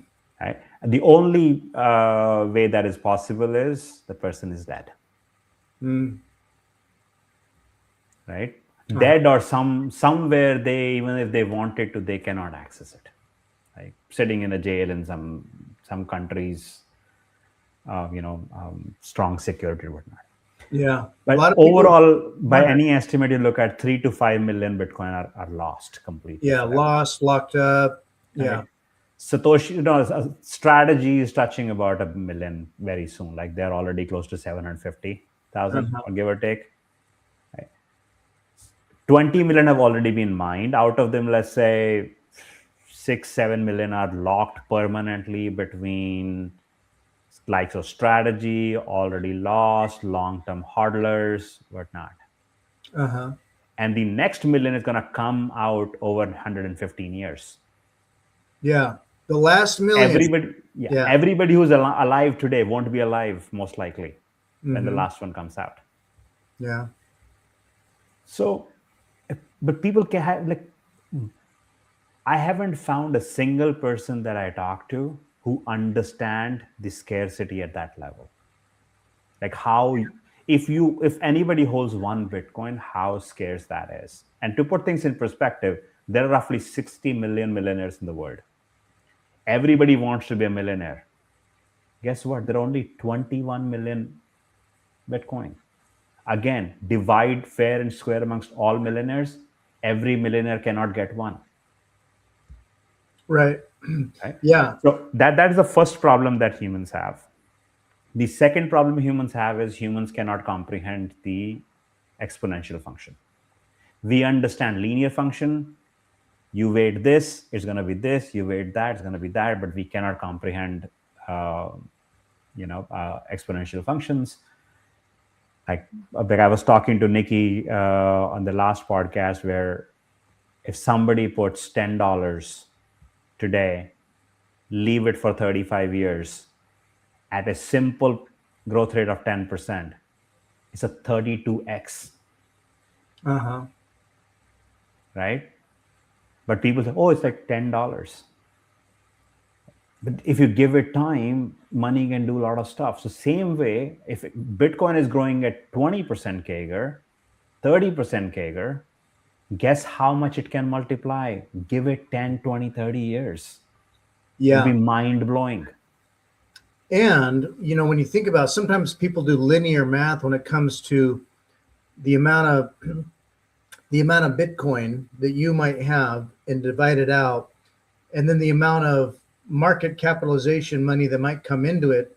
That's not a direct translation of, if we're at 1.5 trillion market cap now, and that becomes 4 or 5 trillion, well, then the price could triple or quadruple. That's not even how it can work on an exchange, where the amount that's available to sell versus the demand to buy, it could be, atomic green candle, because nobody's selling. If nobody's selling, then the price goes up, and people are still buying and the price goes up. If that much money moved in, it wouldn't just be do the math, this market cap to that market cap. It could actually be way higher than that. So, yep, that is fair. But here is a contrarian point of view on this. Okay. I believe everything is for sale, given the right price. That's true. That's true. So if people say nobody's selling, hell no. All the OG hodlers came running out with their bags at 100K. That's true. Take mine, take mine, take mine. Yeah. Right? So everything is for sale, given the right price. Okay. That's the first thing. The second thing is,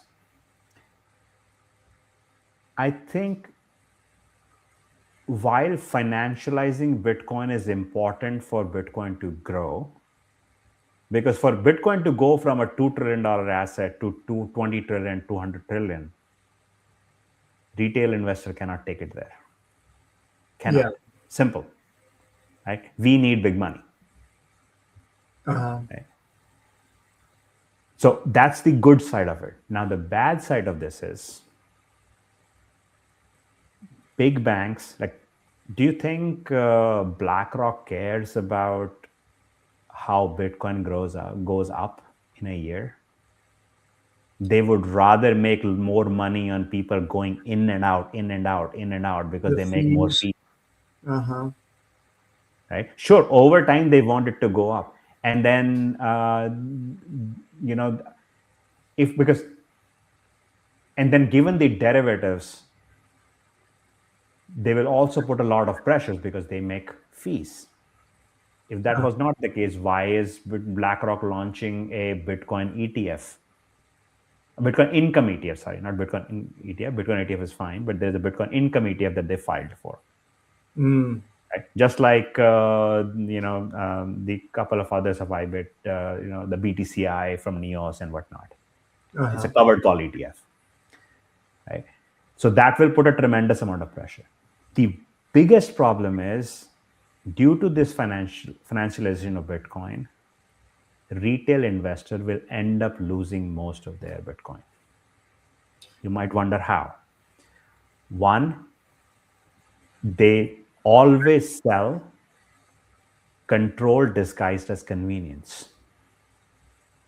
How will you do self-custody? By IBIT. Right? Because at the end of the day, they want control. They want the control of the asset so they can move things around. I would not even call it manipulation. They just want to control so they can push things around here and there when they want, as they want. The other thing is, all these companies that are popping up, you don't sell your Bitcoin, borrow against it. Guess what? Borrowing against means I have to give my Bitcoin to you in exchange of fiat. Screw it. Like, why wouldn't I, if that is the case, why would I want to go 100% in Bitcoin and then borrow against it? What if this company goes bankrupt? Right? Everybody who lost their Bitcoin in FTX, majority of them got partial cash refund at that price. Right. They eventually got it back at that price years ago or whatever. Right. If you think you don't have income and you don't want to sell your Bitcoin, don't go 100% in. Go 80% in, 70% in, 60% in. Keep everything else in other types of assets that you can sell. Stop fooling around. Take self-custody, folks. Exactly. Again, as I said, I believe financialization is beneficial. And I was talking to this about with Nikki as well. If I look at my parents, for an example, right? If they want to buy some exposure to Bitcoin, they're not going to learn self-custody. Like a 75-year-old grandma who barely uses a computer, she wouldn't say, okay, let me download Sparrow, see what it is, and then take a stamp seed or MicroSeed and kind of put my key phrase on that and whatnot. Yeah. There's the MicroSeed, Yep. So grandma's like, well, I have my seed phrase written around somewhere here. It's on a piece of paper. Yeah, and just put it like this, right? So the key thing here is, like, for these people, they already have their 401ks, IRAs, maybe in brokerage accounts with likes of JP Morgan, Morgan Stanley, Fidelity, and whatnot. Like, you know what? My grandchild told me that I should have some exposure to Bitcoin. I talked to my financial advisor. They said, okay, you can put 1% in IBIT. Yeah. Right? Great. We need that exposure. Sure. But it cringes. It's very cringy when I see 30-year-olds saying, oh, I borrowed against my Bitcoin. Screw you. Go work. Yeah. No, I get it. Yeah. Sorry, I was agitated here. Yeah, no, what I can see happening is kind of like that, whether it's treasury companies or exchanges or whatever, they accumulate and then they play the games and sell the capture for convenience. And so the Bitcoin accumulates in these centralized systems, and they kind of build a cage around it where they have the majority control, perhaps at one point. And I guess what protects Bitcoin at that point, I mean, hopefully plebs like us can still, get Bitcoin and take self-custody. And as long as that's available, and then that Bitcoin is protected by being decentralized and secure at I mean, mining decentralization would be nice, but the network protocol as well. Just that there are nodes running globally that help protect the network itself, and then just at least keep the protocol from any um, changes. I mean, I'm fairly pro ossification, I guess you'd say, but on a financial level, I guess I could see more and more kind of a cage growing around ownership, and Yep. fewer individuals may have held and kept it. So that's kind of the the goal that people should have, is that individuals can still take self custody of Bitcoin and keep it safe themselves, taking on that responsibility, but then it levers you up to play at that level of a game. Yep. So Yep. So like this is another thing where I have a little different opinion from a lot of others. Some people might say that I'm not a maxi. I think I'm more maxi than a lot of others. But in my mind, Bitcoin maxi being Bitcoin maxi doesn't mean I have to go all in into Bitcoin. I see. Right? Yeah. There are your goals in your life, and there are other investments that might be better than Bitcoin. If I need cash 3 years from now, I would not put that money in Bitcoin. Sure. Right. Right. If I'm a 25-year-old and who say, oh no, what, in 3 years I'm gonna get married, I need this $30,000 to plan the wedding and go on honeymoon after that, or buy the wedding ring, I would not put it in Bitcoin. I would probably not even put it in strategy or anything. I would put it in maybe an S&P 500 or maybe Stretch, maybe not. But I have I like it, but I have my qualms with it too. Similarly, even I saw a lot of people last year when these treasury companies were just blowing out of water. They sold their Bitcoin to buy these things. Yeah. Again, I'm not against treasury companies. I think they hold place in some allocation in some portfolios, not every portfolio, not 100% of the portfolio. Right? Again, tied with your goal.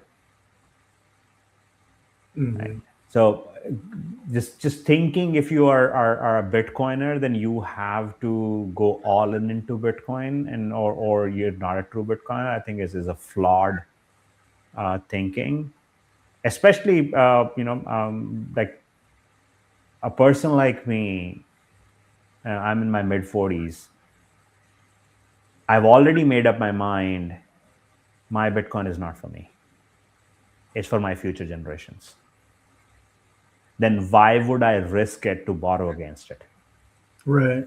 I would keep it completely unencumbered. Nobody touches it. Nobody has any claims against it, in a cold wallet, and then figure out a way to make sure to make the inheritance easy. So if something happens to me, my future generations know how to get this wherever in the world they are. Right. Right. Like I see a lot of people also running to these companies where like, oh, we will provide an inheritance plan. Guess what? I have to give up custody to get an inheritance plan. If I'm doing that, then why would I just not buy IBIT? Like, what difference it makes?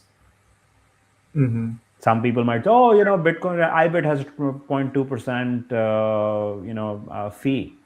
Sure, I can write call options, like conservative call options, and it'd make more than 0.2% in a year. I can't do that on Bitcoin, on chain, right? So there are workarounds to everything. Yeah. Figure out your goals first before you make any allocations. Yeah. And I consider myself like an 80 IQ pleb. I just stay humble and stack sats.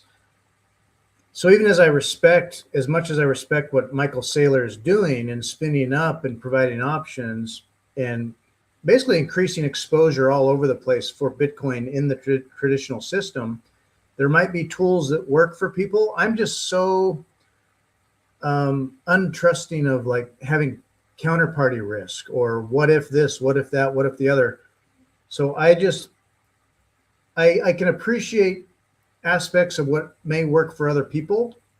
I just don't go there at all because I just got to keep my world real simple and have that base math unit that works. And that's my choice for me. I try to keep it real simple.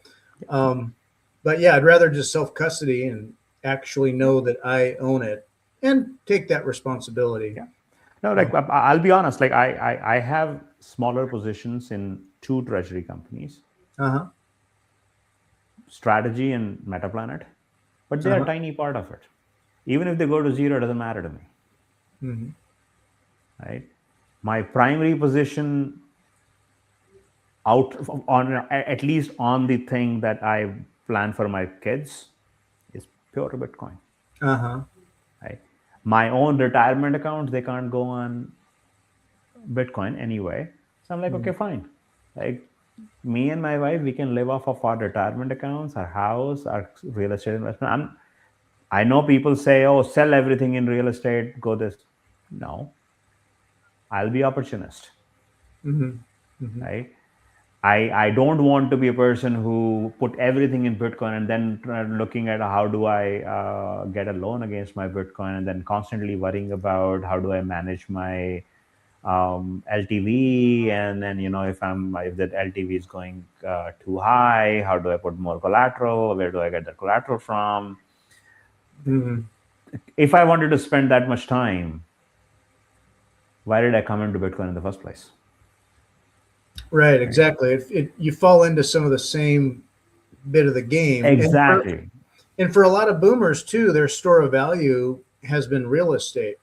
So they have second homes or third homes, or they rent, and then of course there's all the counterparty risks with that, and property taxes and all that stuff, or changes in things or events that happen, on properties. But for young people, you had recommended like don't make owning a house necessarily your priority.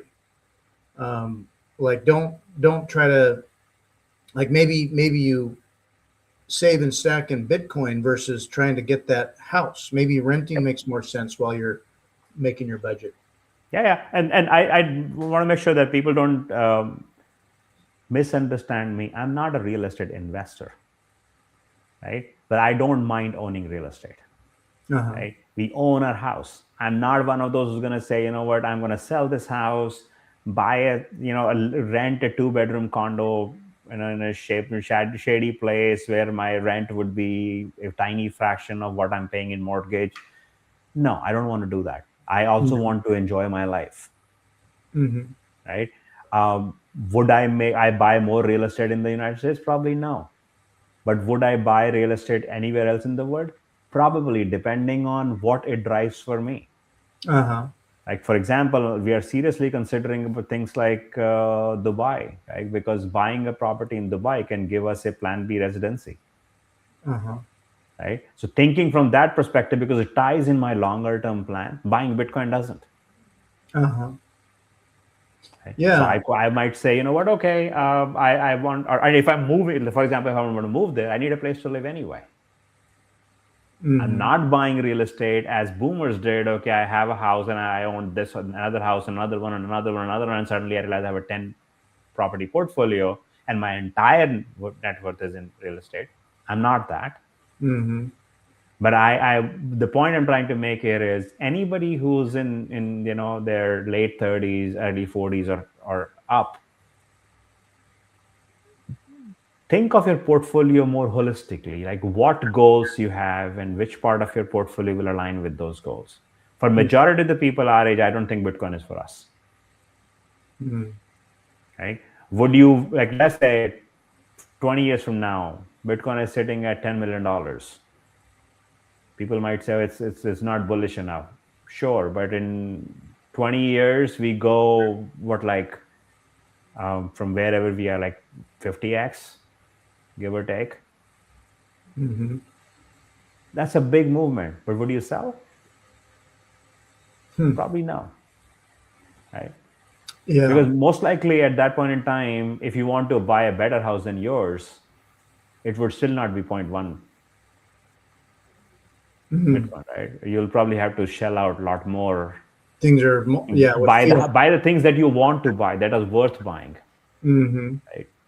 Probably 50 years from now, sure, but 50 years from now, like, what would you do with that house? Right. Even if you're on the planet. Yeah. And so, like, I think, we have to keep a realistic mindset. For younger folks, by all means, like, Nikki, any money you save, put it in Bitcoin, forget about it. Right. Yeah. Forget about it for 20, 30, 40 years. Focus on your honing your craft and increasing your active income. Yeah. Right? And then That's going to be most valuable. Yeah. And no matter where you move, what jurisdiction you're in, wherever, it can move with you. You'll still have that core asset. And then, you might decide later how you're living your life or where that is. So thinking of like, a lot of changes happen in the world, various tensions in various ways. The fourth turning we touched upon. So a lot of people, as they become aware of these kinds of things, a lot of people I've talked to feel like we're kind of like just entering the fourth turning. Do you think we're kind of in the midst of it and coming out of it? Is there more to come? How long could it go for? I think there's more to come. What's that? I don't think we are in the beginning, and I don't think we are near the end. Kind of in the middle of it? I think we're kind of in the middle of it, and the worst is yet to come. Oh, yeah. Right? If you have read the book Fourth Turning, you'll realize that every fourth turning before this has ended up in some sort of war, either a bullets flying kind of war or a civil war. Yeah, something big. We are inching towards that. I don't think a third world war is happening. I don't see that happening in current world. For example, if any country that has resources to go into a third world war, that will be U.S. and China, and I don't think they want to fight with each other because they both need each other. Right? So, but do I see divide within the country increasing? Hell yeah. Yeah. Right? Am I proud of it? No. But it's increasing. And I don't know if your viewers have seen this guy, Balaji. He was one of the CTO of Coinbase. Then he moved to Singapore during the pandemic. He defines the current state of US in a very different way than a lot of others I've heard. And I kind of see, what he's doing, what he's describing as an immigrant through an immigrant lens. So what he says is, US is no longer one country. US is essentially two countries, red and blue. Red is fighting against China. Blue is fighting against internet. Jack Mallers has spoken to this a little bit, I think. Yeah. Right. And then if you look at this as an immigrant who's a tech worker, you end up not aligning with any of the parties. Right? Red don't like immigrants. Blue don't like tech and internet. Where do you go? And that's what I see. Like I'm seeing that firsthand when I look at, how things were 20 years ago when I arrived, and then how they've changed over time. Global financial crisis after that, and then, beginning of pandemic, and after that, and now it's like crazy. Right? So I think the worst is yet to come. I think violence will increase. And I'm talking about political violence, not just violence or crime in general, but political violence will increase. And in that world, I believe a true ethos of being a Bitcoiner is financial security and physical security for you and your family. If push comes to shove, can you take your family and flee to security and take your wealth with you? Right. Yep. Right? That's the underlying thing that everybody should think about, Uh-huh. right? I am not a believer who would say if there is violence, I'm going to buy guns and start fighting people. No, that's not my strongest suit. I would rather pick up my family, pick up my wealth, and disappear. Yeah. Right? And that's the reason thinking about these Plan B residencies and whatnot is more important. And that's the reason we started what we started with my wife's business. Yeah. Totally.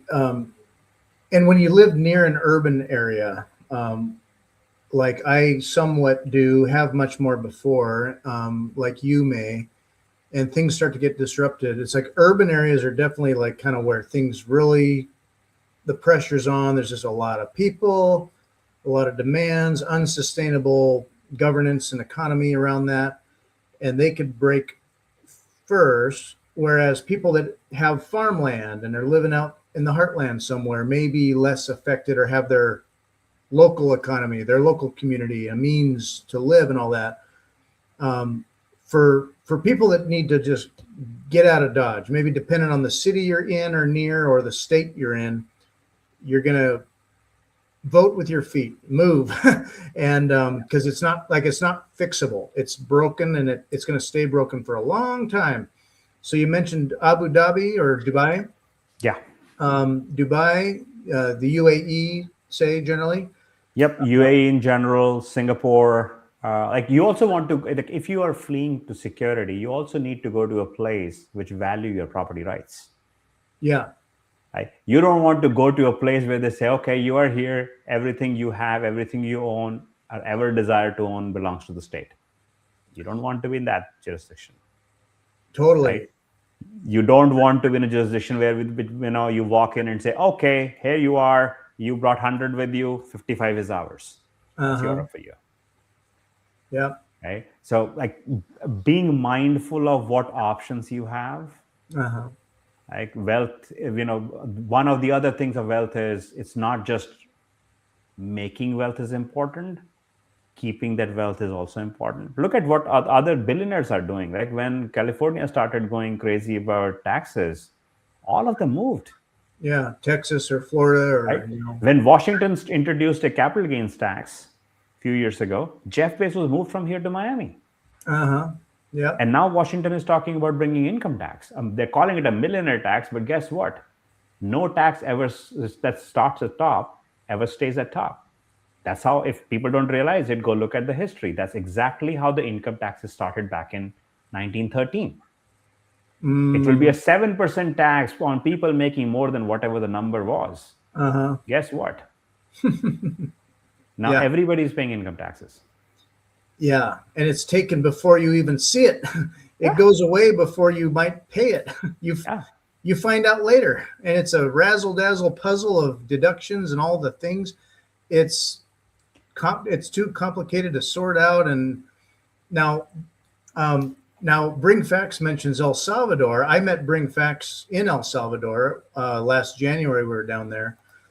I guess if you don't mind an up and coming country, they don't have property tax. They've got a lot of benefits for business. They're still developing. They're still coming together. El Salvador could be really good for some. Yep. The Bitcoin Way recommends as a plan B. They talk about Panama. Panama is good from a tax standpoint. El Salvador is also good. The reason we are thinking of places like Dubai is being from Asia, that also puts us closer to our extended family. Oh, yeah. You still have family in India, or? Yep. I still have family in India. My wife has some, and then a lot of our extended family is in the region, right? There are a few people in Singapore, Thailand, Dubai. Like, so that brings us closer to our family than going much further away. Right. That makes sense. There's so many. I mean, what, 1 billion plus people in India? It's such a huge economy. 1.5 billion now, roughly. Yeah. I would have thought India, because, a lot of people find and understand Bitcoin when they need it.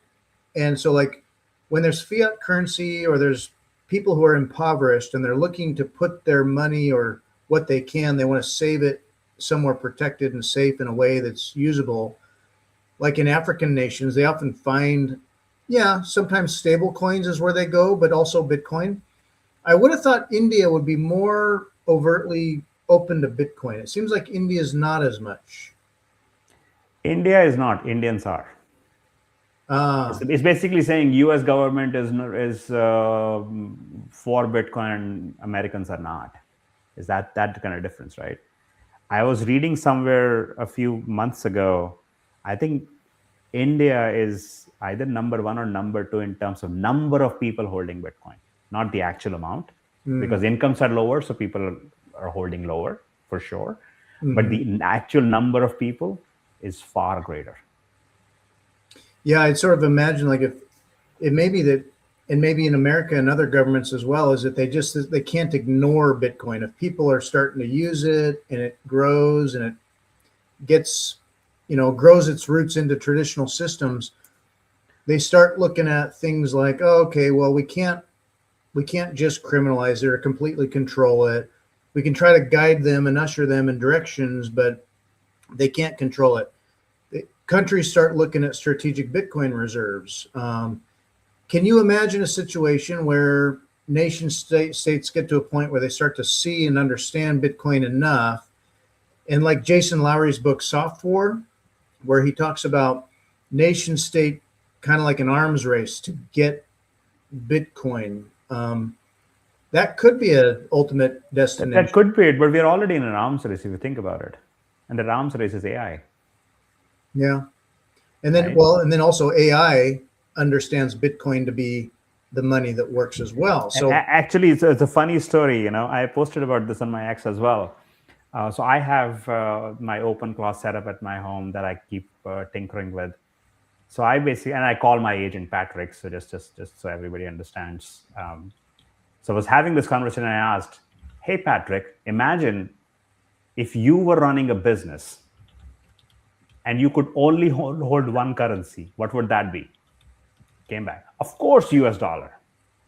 I'm like, dude, I said, only you are owning this business. Who's going to give you a bank account? Oh, bank account will be owned by an LLC and a human signatory.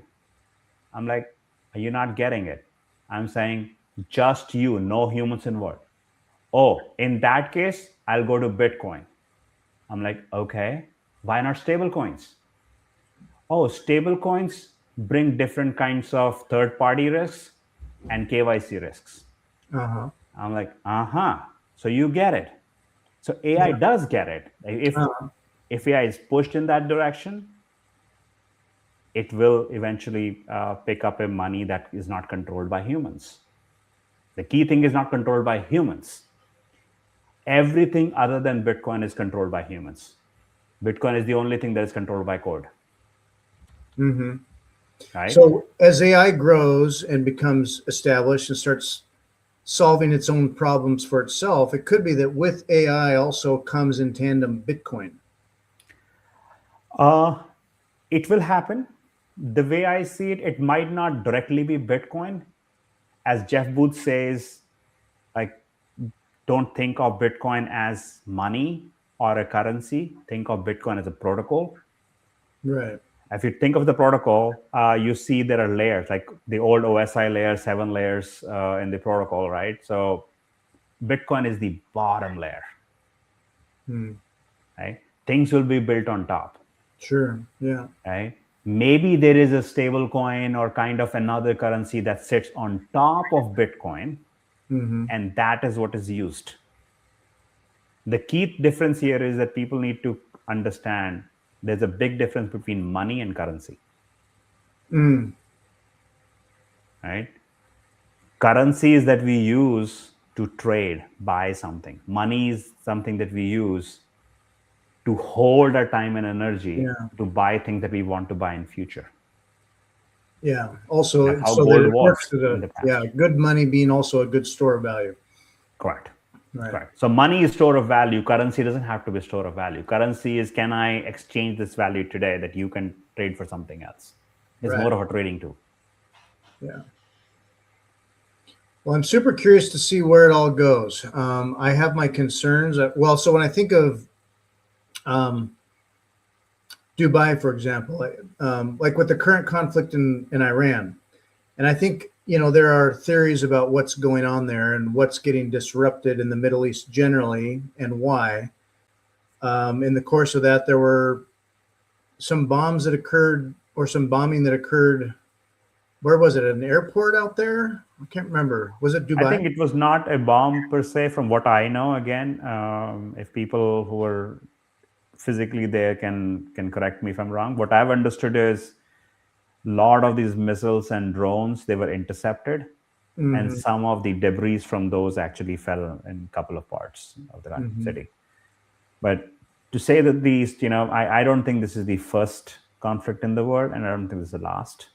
It's just the beginning of some of this. Yeah. This is just the beginning. Things have gone on like this forever. I don't see this war lasting very long. And sure, people might say, oh, Dubai is over. Sure, it might be. But what are other options?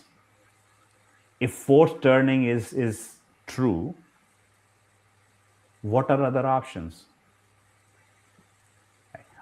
So, for an example, if you are an American and who wants to go out of America, doesn't want to be in South America or Mexico for that matter, don't have any family in Europe, where would you go? Like, if you don't have any ties to Europe, why would you choose Europe? Right. Yeah. Europe's got its own problems too. So yeah. Europe is America on steroids. Yeah. Right? Yeah. So like the only choices you have left is go to either Asia, go to places like Singapore, Hong Kong, or go to Middle East, like go to Dubai or Riyadh or places like that. Right? There are not many choices available. Or you can choose to go to Australia or New Zealand. Sure, like you can go to New Zealand where there are more sheep than people. But maybe you don't want to be that far from everybody.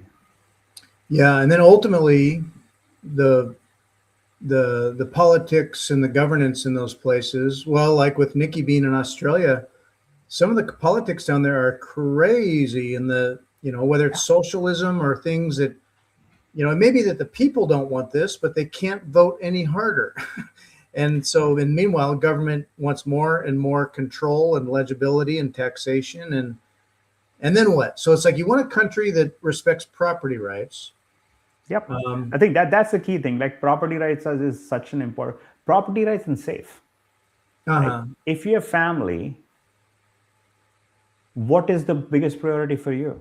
Like, would I give up my entire wealth for my family's security? Hell yeah. Heartbeat. Right? Yeah. So I would rather be in a place where my family is safe, feels safe, and is not living under the threat every day.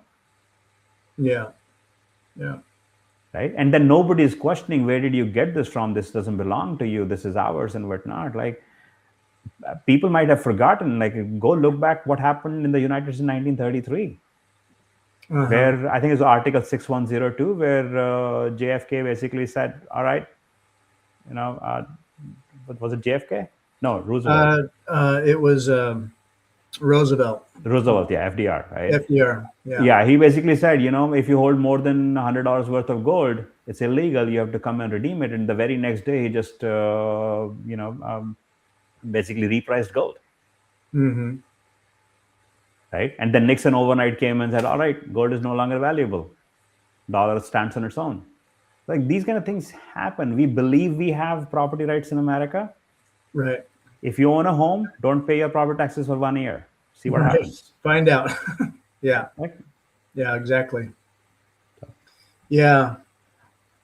I could do El Salvador, having been there. It would be different, but it's growing also. It's up and coming. Yep, it is growing. It definitely is growing. If we wanted to live on this side of the world, continue to living here, if you had family here, we would. Now, Nikki being in Australia, we don't have any other family here. We have a lot of family in Asia. It might make sense. But again, we're not saying we're going to move tomorrow, right? It's just a plan B. Yeah. If we have to move, where do we go?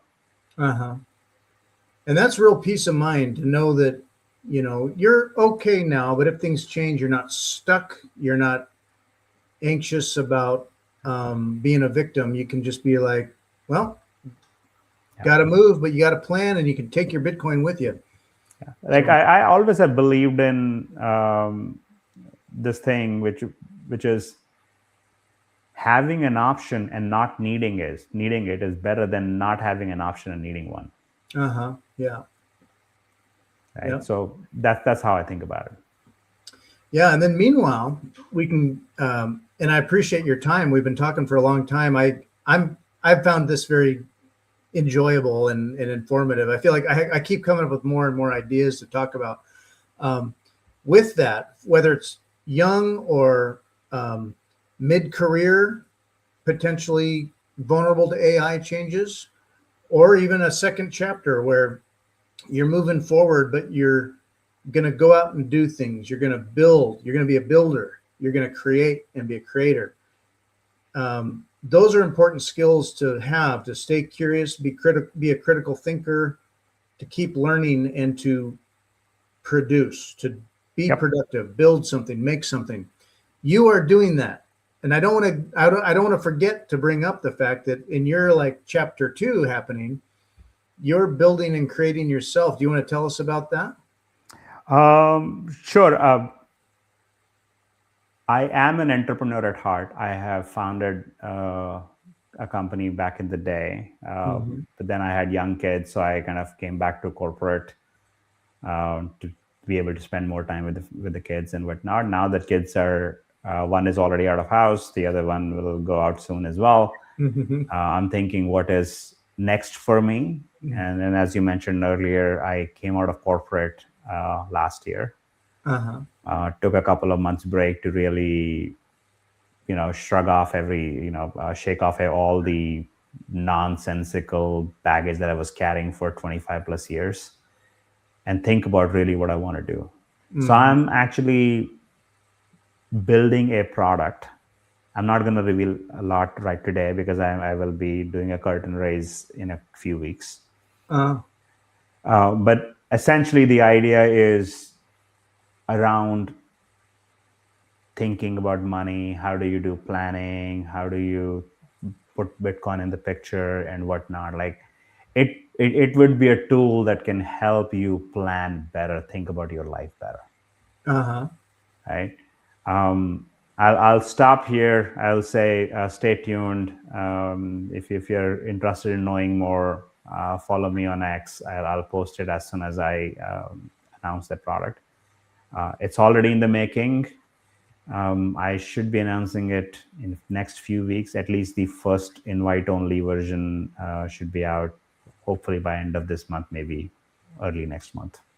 Cool. Exciting. Yeah, it's because, navigating these things, a lot of people, especially if they're thinking about Bitcoin at all, but people are looking for solutions and options, and they need leadership in those spaces.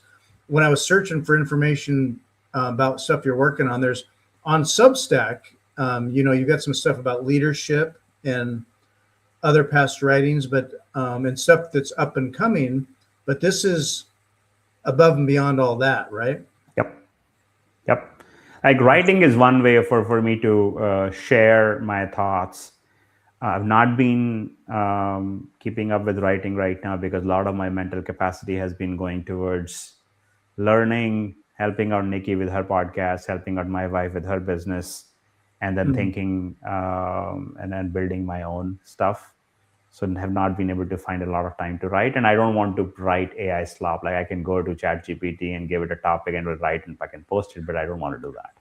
There's a lot of content out there. It can be competitive because people can prompt it and generate entire articles and things and just churn it out. And some people, you're wading through more of the slop. So, yeah. So I think that's, I believe in the future or in the near future,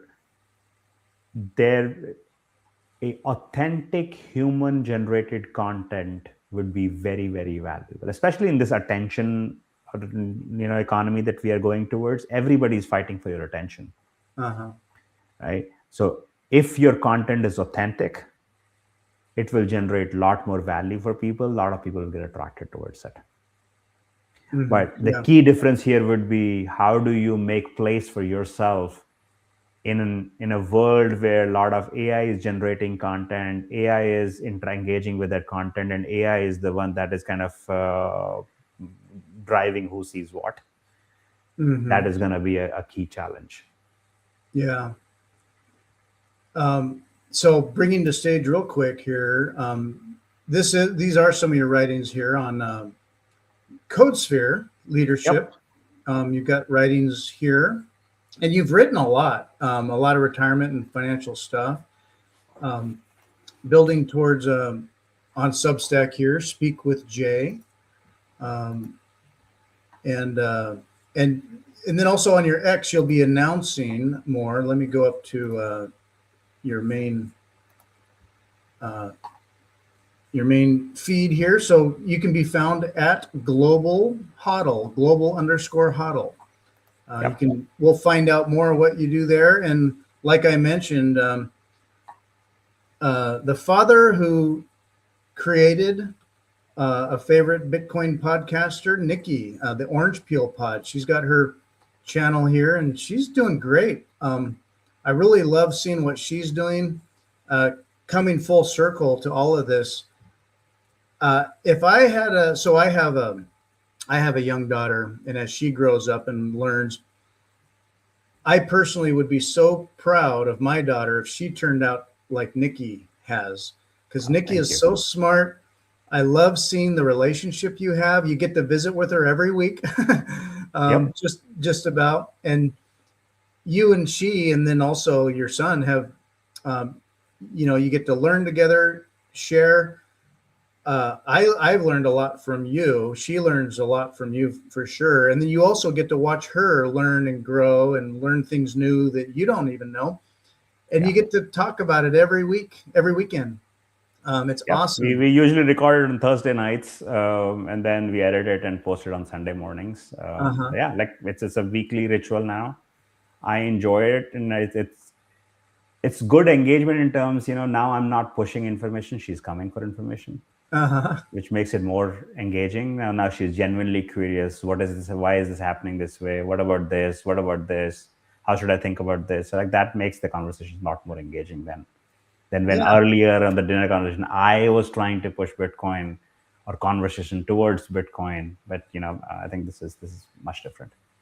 It's awesome. It's so fun to see, because it's the kind of relationship, such a strong and informed communication that so many parents would love to have, or to be able to keep with, when your children move on and go away and you don't always hear from them as much as you'd like, or they're going in directions that you don't always relate to, or they're different people, and you love them and you've set them free. And that's really hard on a parent, but you get to have that connection, even as she's far away. It's just, I love seeing it, because it's so authentic, loving, and informed, very smart. So thank you. She's doing great. I love seeing it. Thank you, sir.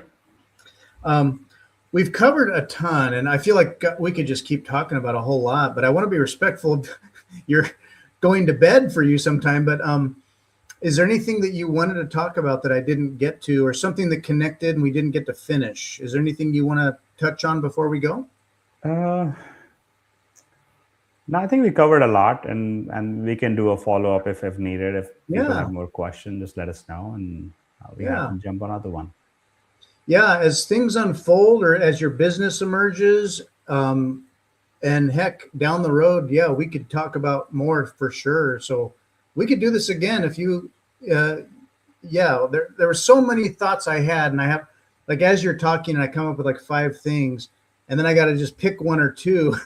And then, there's so many topics, but you and I think very similarly, or have the same curiosities and wanting to learn. And I have a lot to learn from you, and I love bouncing these ideas off. So this was really great. I really had fun. So I appreciate the time you gave me tonight. So. Absolutely. Thank you, Fritz. And it was a fun conversation. Yeah, it's really fun. Everybody else, thanks for joining, and we will catch you again next time. Bye, everybody.